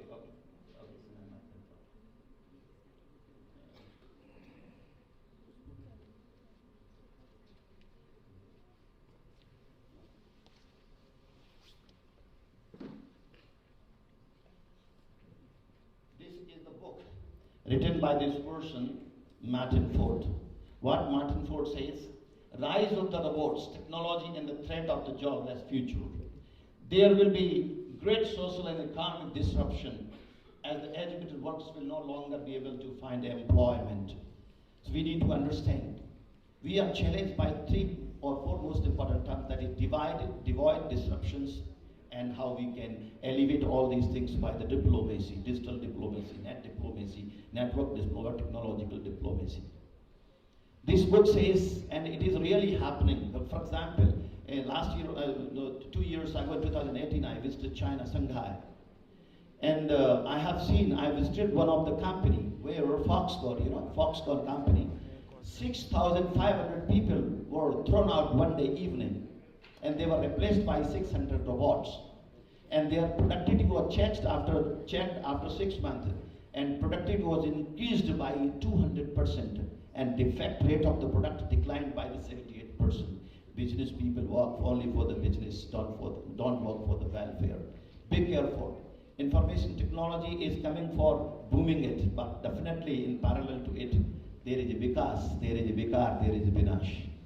Means we have to be very careful that how we can design the system so that we cannot be challenged by the system that we created ourselves, that we created by us. This is one of the most important challenges.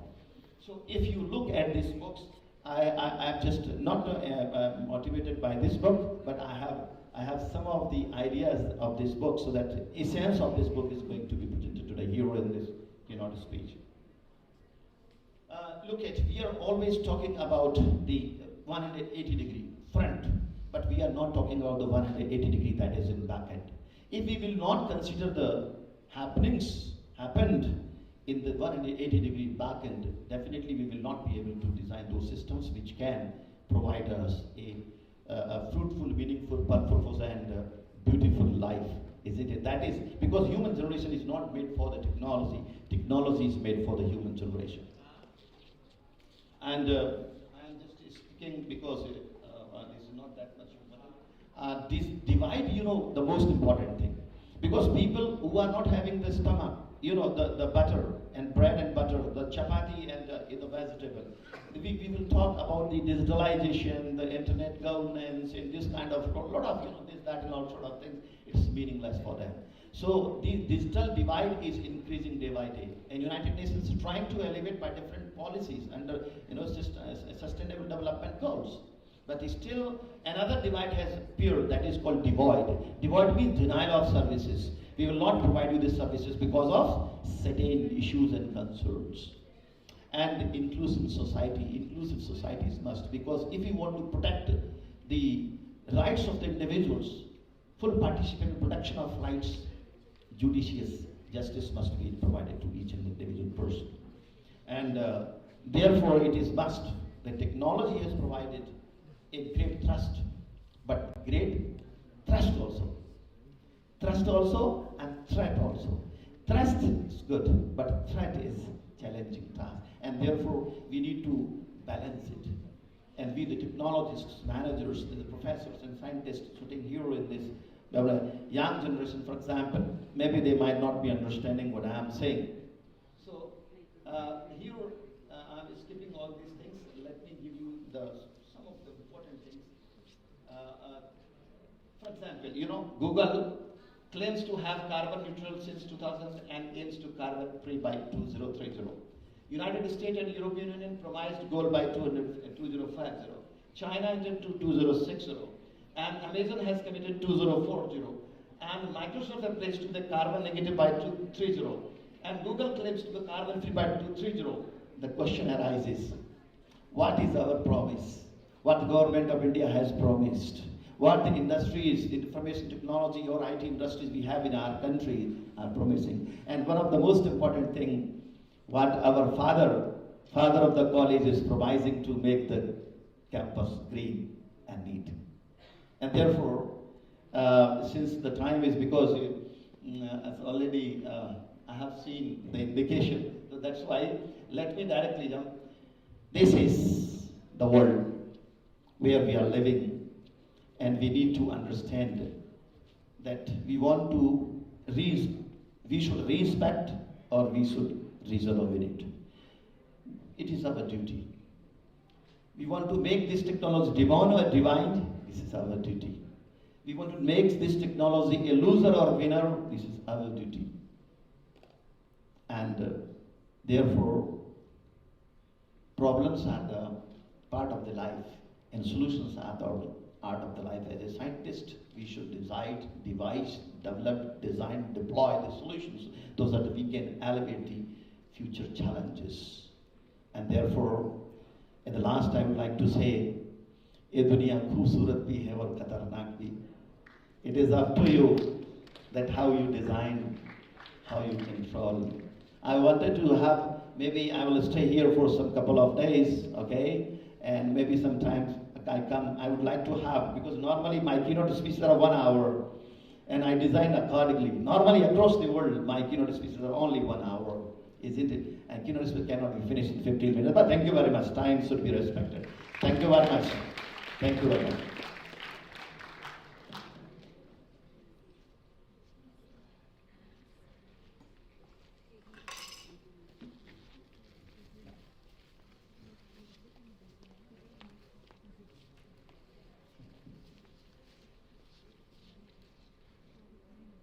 Thank you, sir, for sharing your intricate knowledge and providing us with a lifetime experience.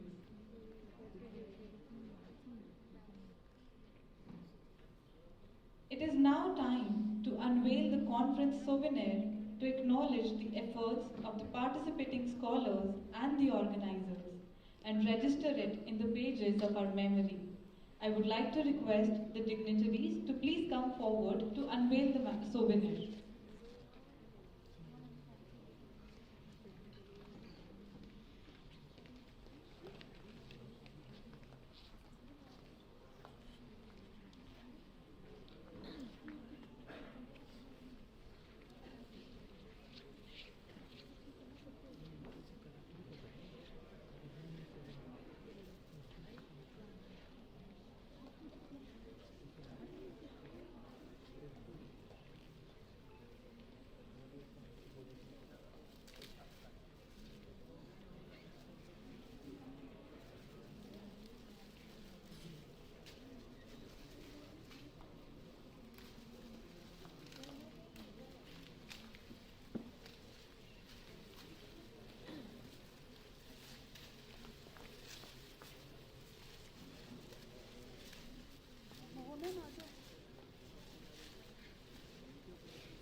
Thank you, everyone.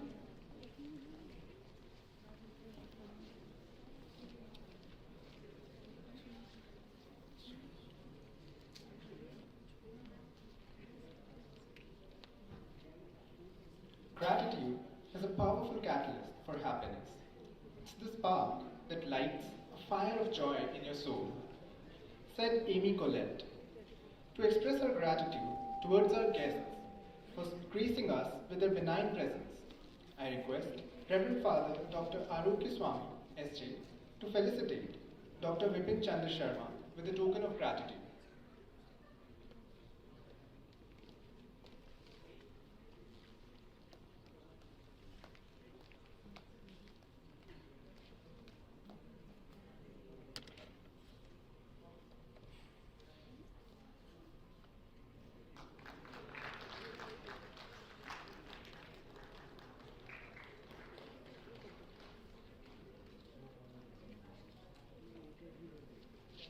Thank you.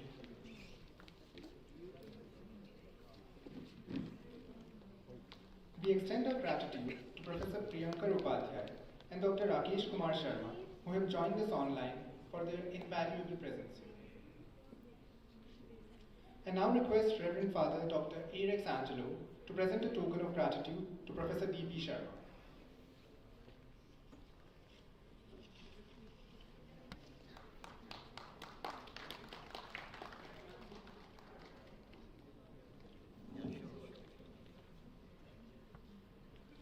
Thank you. I would like to request Reverend Father Dr. Raymond Kerubin S.J. to please felicitate Professor J.P. Sharma.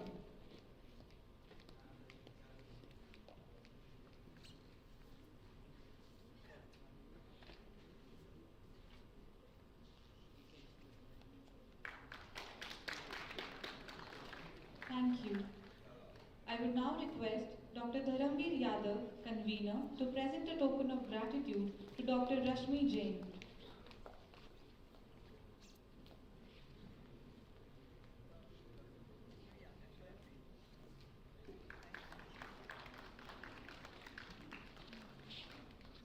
I would like to request Dr. Ankita Rathore, co-convener, to present a token of memory to Dr. Navneet Sharma.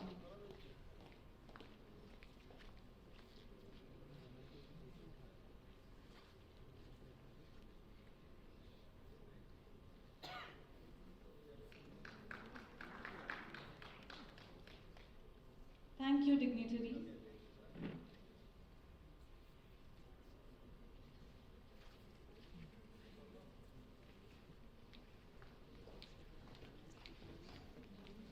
Let us now begin with the plenary session. I would request the panelists to please be seated on the dais. Our eminent panel includes the guest of honor, Professor J.P. Sharma, former Vice Chancellor, MLS University, Udaipur, Dr. Rashmi Jain, Head and Professor, Department of Sociology, University of Rajasthan, Dr. Rakesh Kumar Sharma, Professor, University of Maryland, Easter Shore, USA, and Dr. Navneet Sharma, Secretary, Computer Society of India, Jaipur Chapter, Associate Professor, IIS, deemed to be University, Jaipur. I would like to introduce our guest of honor for this panel discussion, Professor J.P. Sharma, former Vice Chancellor of Mohanlal Sukhadia University, Udaipur. Sir has also served as the Vice Chancellor of Maharana Pratap University of Agriculture and Technology, Udaipur, and Sri Karan Narendra Agriculture University, Souvenir, Jaipur. Professor Sharma has been teaching for over 4 decades in the University of Rajasthan and has served as a resource person in various academic and training programs organized by academic staff colleges, NGOs, management institutes, and corporate. He has authored 5 books, has been published in various national and international journals, and has chaired, coordinated, organized, as well as attended more than 30 conferences and seminars. Sir is a fellow of Indian Commerce Association and has served on a number of committees of UGC and AICTE constituted at different points in time. Professor Sharma's areas of expertise include project management and formulation, appraisal, implementation, and evaluation with specialization in social cost benefit analysis, research methodology, economic environment of business, managerial economics, planning and growth economics, entrepreneurship development, and family business management. We are indebted to you for your invaluable presence. I request Sir to please share his thoughts and ideas with us.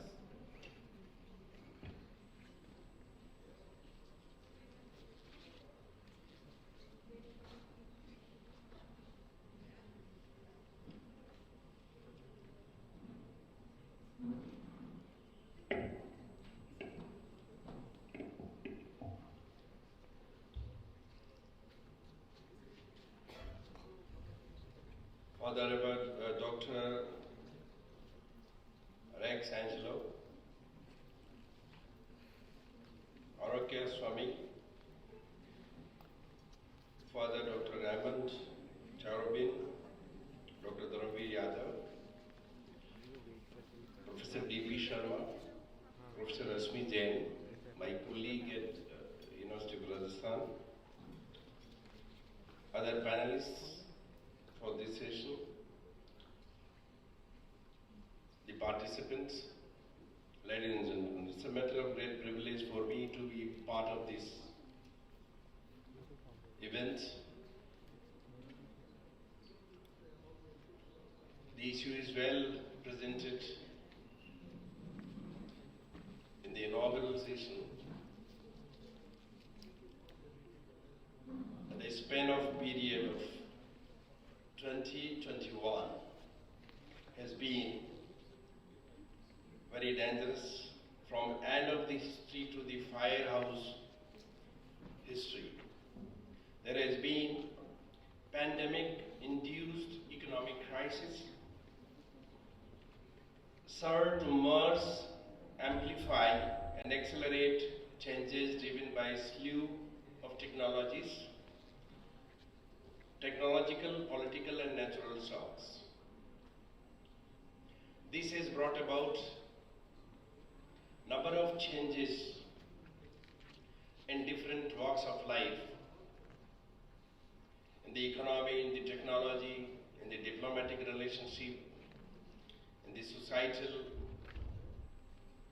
areas, social relationship, cultural systems, even the emotional set. The last 2 years have made us to think in a different manner. Thank God that Indian society has been very conservative. Therefore, we are saved, we are safe, and we could lead some of the areas, and those areas have been recognized internationally.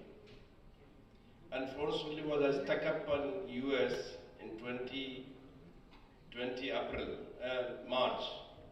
I landed there in 6th March and remained there for almost 6 months. So I could see, I could experience practically what is COVID-19 impact. And I have gone through all the pangs of the impact of COVID. The press, the media, the literature available. So things have been in a very bad shape.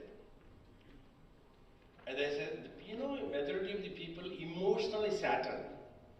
The big political leaders of huge nations have come down to their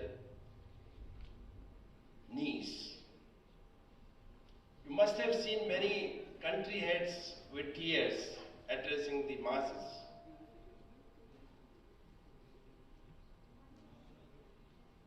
People were in a state of affair, what to do, how to do. I've seen people on roads in US, whatever the protocols introduced and tried to implement in US, the people were not ready to fall in line with that. People were on roads agitating against the lockdowns, curtailments. They have a different society. Indians were found most disciplined. Therefore, we could have better management of the COVID procedures. So I think there are 5-6 areas in the economy front, diplomatic front, which are of a great significance. That one is distributional access of globalization 2 has been grossly disturbed. From the protectionist policies, we switched over to globalization, and we had a great setback. On the one hand, we had a set of things which were to facilitate the speed of globalization across the globe, and we had this setback. Second, the global supply chains restructuring, decoupling, driven in the first instance by the trade and technology war that flared as United States moved to counter China's technological rise. 3 things were very popular in the initial first 6 months of COVID-19. That is China, WHO, and US. You know, every day we used to have a new SOPs from US administration countervailing China. And people, you know, where I was living in US for 6 months, my neighbor was a Chinese family. They never opened their door for 6 months almost, I tell you. It was such a dangerous feeling among the Chinese living in US and people who are in the neighborhood of such families. As if every Chinese has brought this virus in US and spreading here every then and now. China had the greatest setback, I tell you.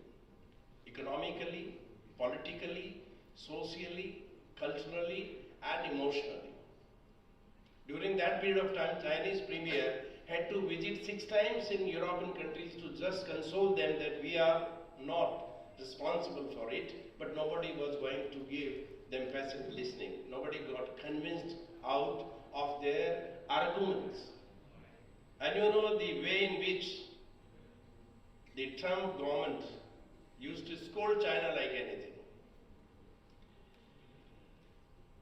Third area was the digital transformation, where Dr. D.P. Sharma spoke very well, covered almost major issues, which was disrupting established business models, leaving many established enterprises vulnerable to shocks while generating a plethora of economic, societal, security concerns and regulatory challenges.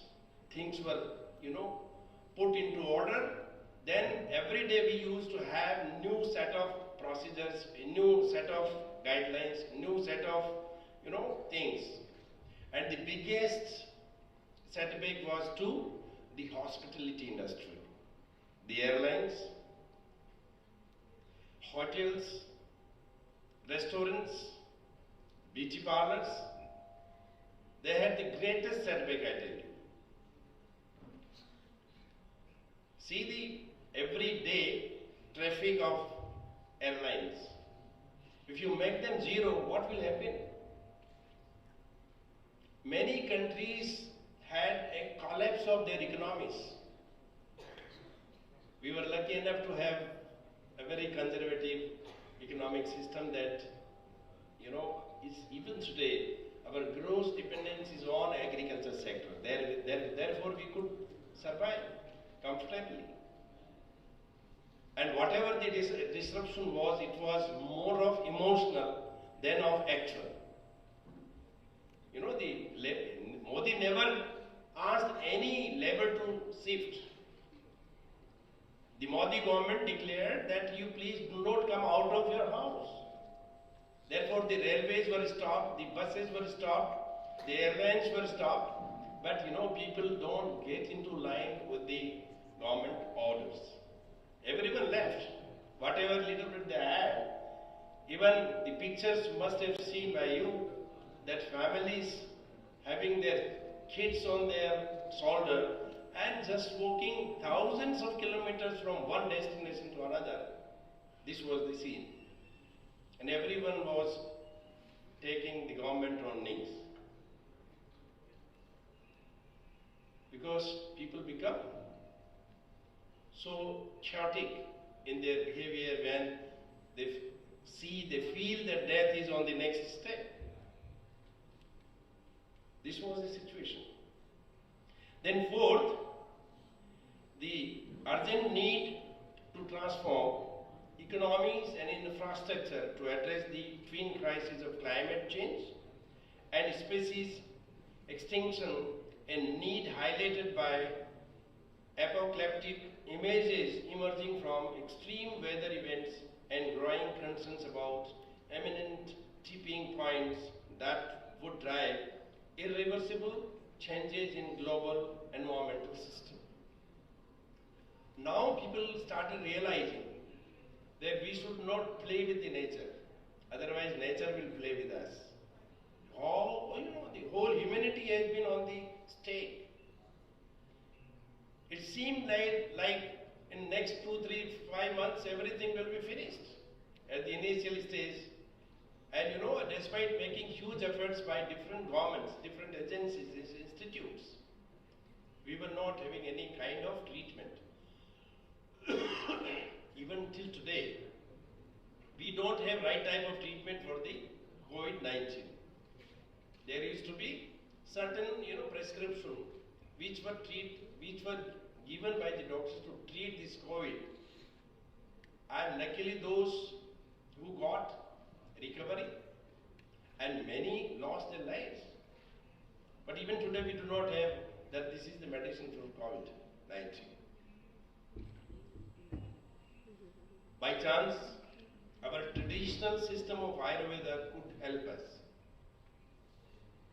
And there was a hegemony of these allopathists, pharma companies. They tried to put that we are the supreme, we are the superiors, and there nobody else, no other pathy will help. But the Ayush Mantralaya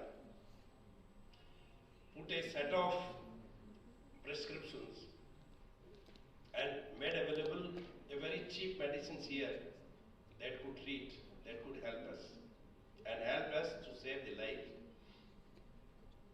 Fortunately or unfortunately, no death certificate assigned any reason to the COVID. Practically the death cause was the cardiac arrest, multiple organ failure or some other reason.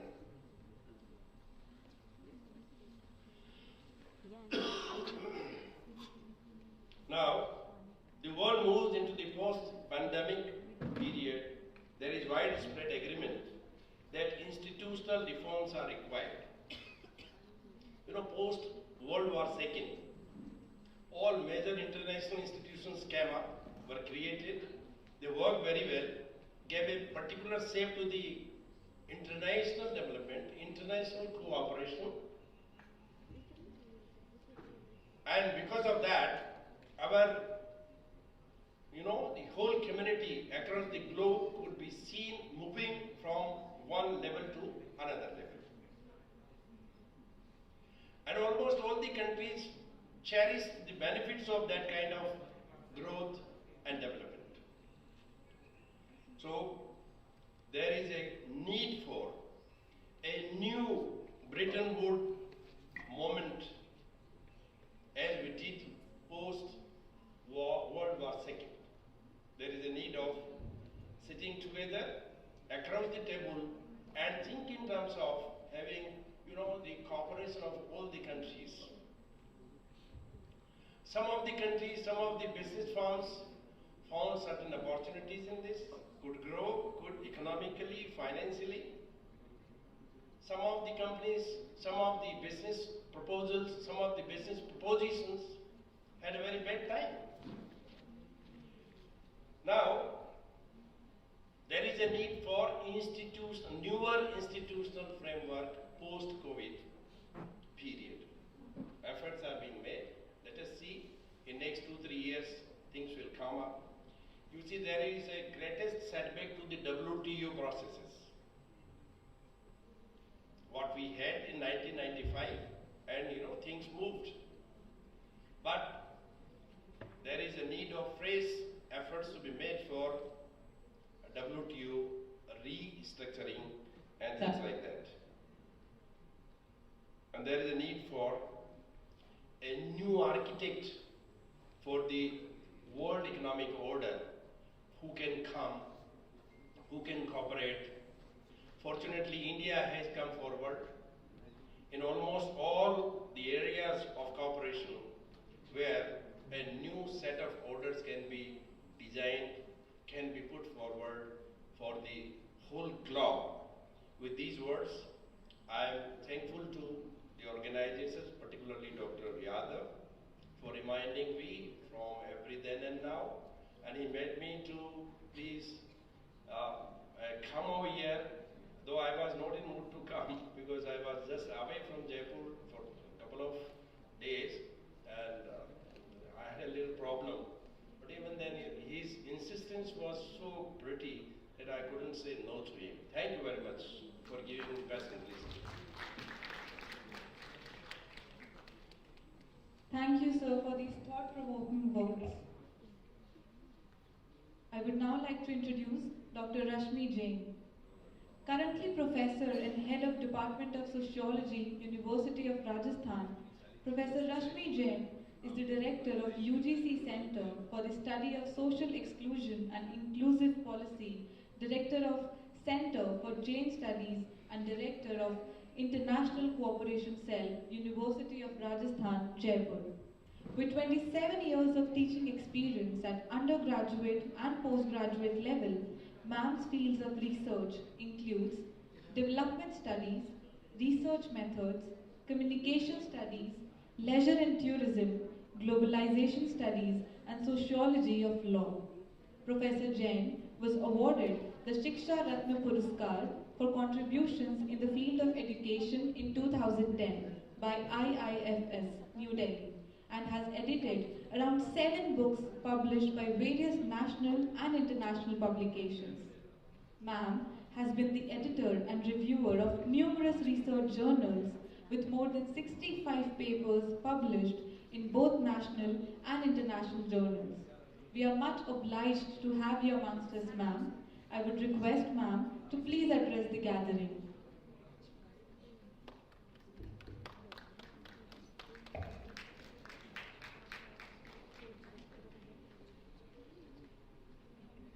Thank you so much. I have already been told by the organizers that there is a paucity of time. We are running behind the schedule and they have to start an online session, technical session. So I'll be very brief. Esteemed dais, I'll not go into the salutation. Esteemed dais and the participants here. The tone has been set for the conference by Professor D.P. Sharma and then Professor J.P. Sharma in their speeches, where they have outlined how the world is changing and what are the challenges that are being faced. Being a sociologist, I would like to draw your attention to the changes which are going to happen in our lives. And so I would take this first opportunity, of course, the inequalities have been mentioned by Professor D.P. Sharma as well. That this pandemic, has confirmed what we already knew as scholars, especially of social sciences, that the society is very uneven, there is a lot of inequality. And this pandemic has shown the stark reality of inequality because it had it impacted the different sections of the society differently and will have far-ranging implications on our lives. So it is the need of the hour to look at the unequal structures of the society, and as Professor J.P. Sharma was mentioning, that there is a need to rework on our institutions, and definitely we need to work on the unequal structures of the society and see to it that such a pandemic or such a calamity, if ever it comes again in our lives, it impacts the less fortunate more than the fortunate ones. As Professor J.P. Sharma was saying that he was in the US, he was with the children. Think of the migrant labor. Of course, they were not asked to move, but the fear psychosis which developed in their minds that they will die in a foreign land, they will die in a land which is not their Matrabhumi, made them rush back to their homes, and many lost their lives in that process. We witnessed the digital, like we were going to have a digital technical session as well, and we have seen the digital challenges that have come up in our lives. Today, the digital technology has enhanced our reach.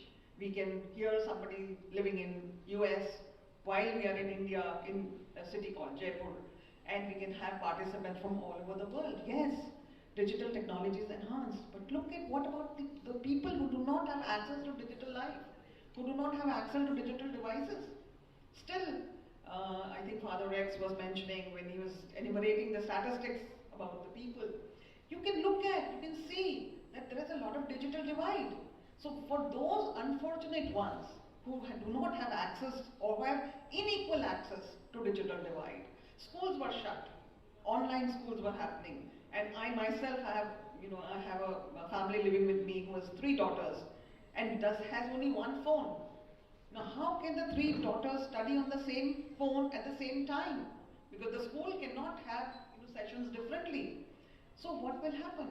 And this is something which we need to work, because I think online education is here to stay now.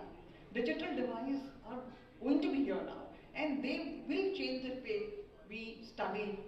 Of course, not to say that physical schools will be changing, but now people have understood that they have access to digital devices, they have access to online teaching material, which is maybe freely available also. So people have access, and then people have aspirations. So we have stoked the aspirations of people.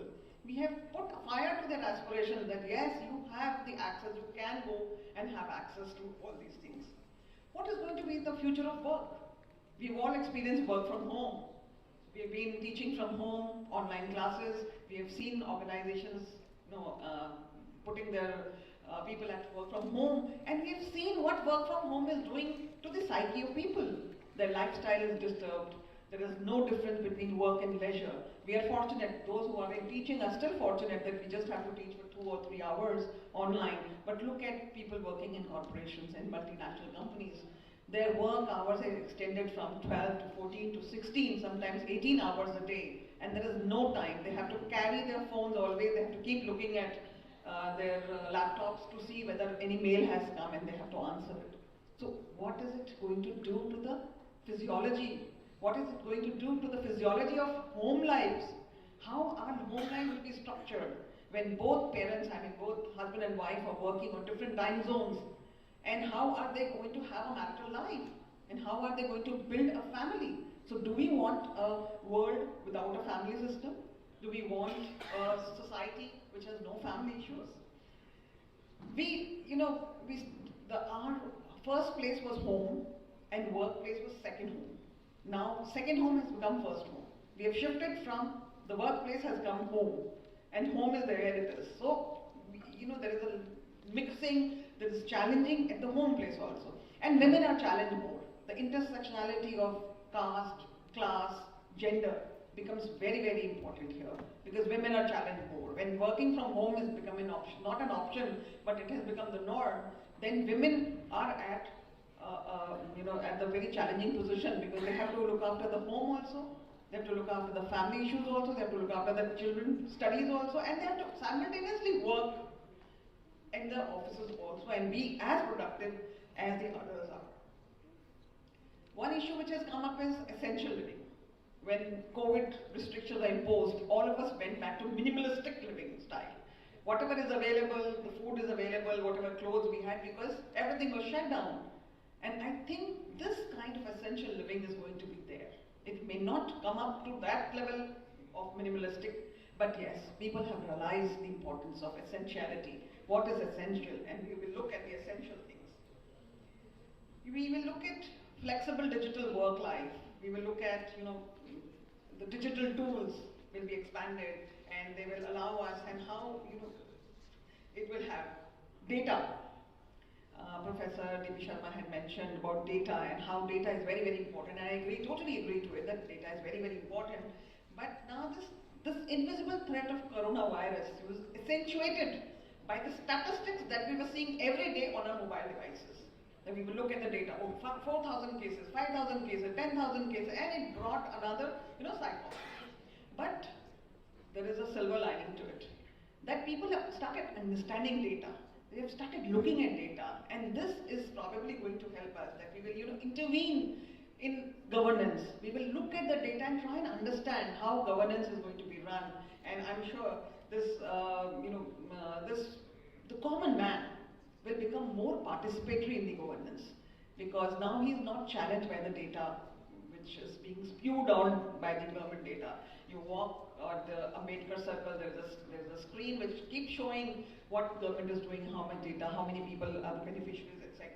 And so data and information will increase people's interest in their own society, and they encourage them to use it, be involved in how it works. The families are also changing, the family systems are changing, social relations are changing. I guess it's time. I think they're telling me it's time to mute myself. So I would like to thank the organizers for giving me this opportunity. A lot can be said about the society and social relations, how the pandemic, the post-pandemic society is going to be. But I'm sure this will be taken up in the coming technical sessions. So I wish the organizers and the conference the very best. Thank you so much.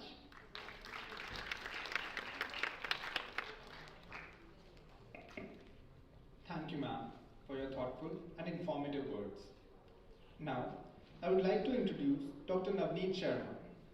Dr. Sharma is an Associate Professor of Computer Science and IT Department at IIS Deemed to be University, Jaipur, teaching both undergraduate and postgraduate students for over 20 years. More than 30 of his research papers have been published in several international journals. He has been associated with various research associations, universities, consultancy services, along with more than 20 universities or associations for various academic works, including PhD thesis evaluation. His research work spans fields such as e-commerce, cloud computing, network security, data mining, and Sir has attended more than 35 national and international conferences as an attendee, session chair, and resource person. Dr. Sharma has published 4 books in the field of computer science, has 3 patents registered, and is a recipient of various awards for research and teaching excellence. We are much obliged by your presence, sir. I request Dr. Sharma to please address the gathering.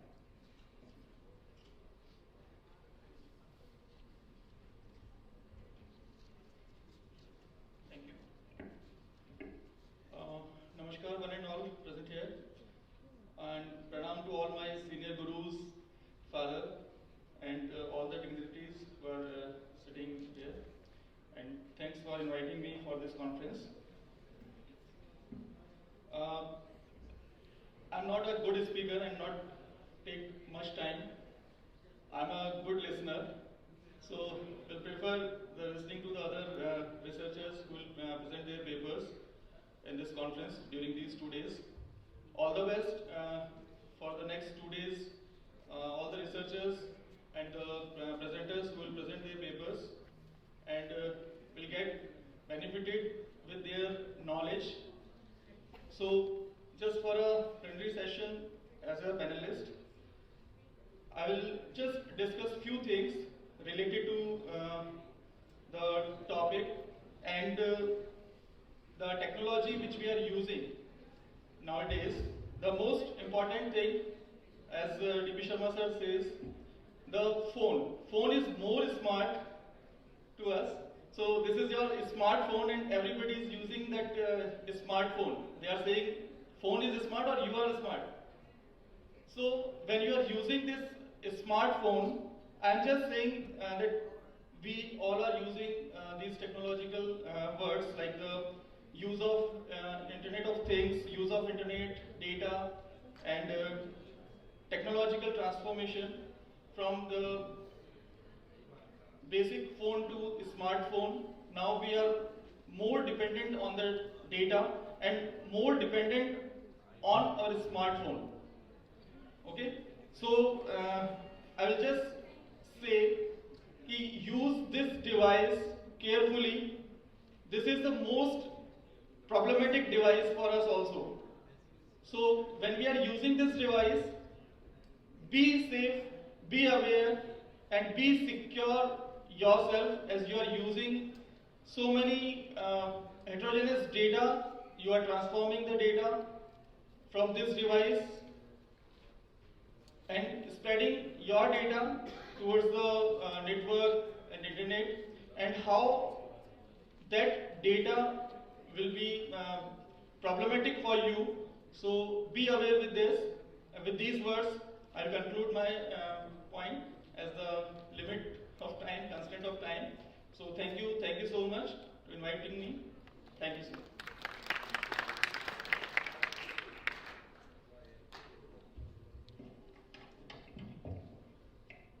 Thank you, sir, for enlightening us and also encouraging us. I would like to inform that Dr. Rakesh Kumar Sharma, professor at the University of Maryland, Eastern Shore, USA, will be sharing his thoughts and ideas in the technical session. I now request you all please stand up for the national anthem.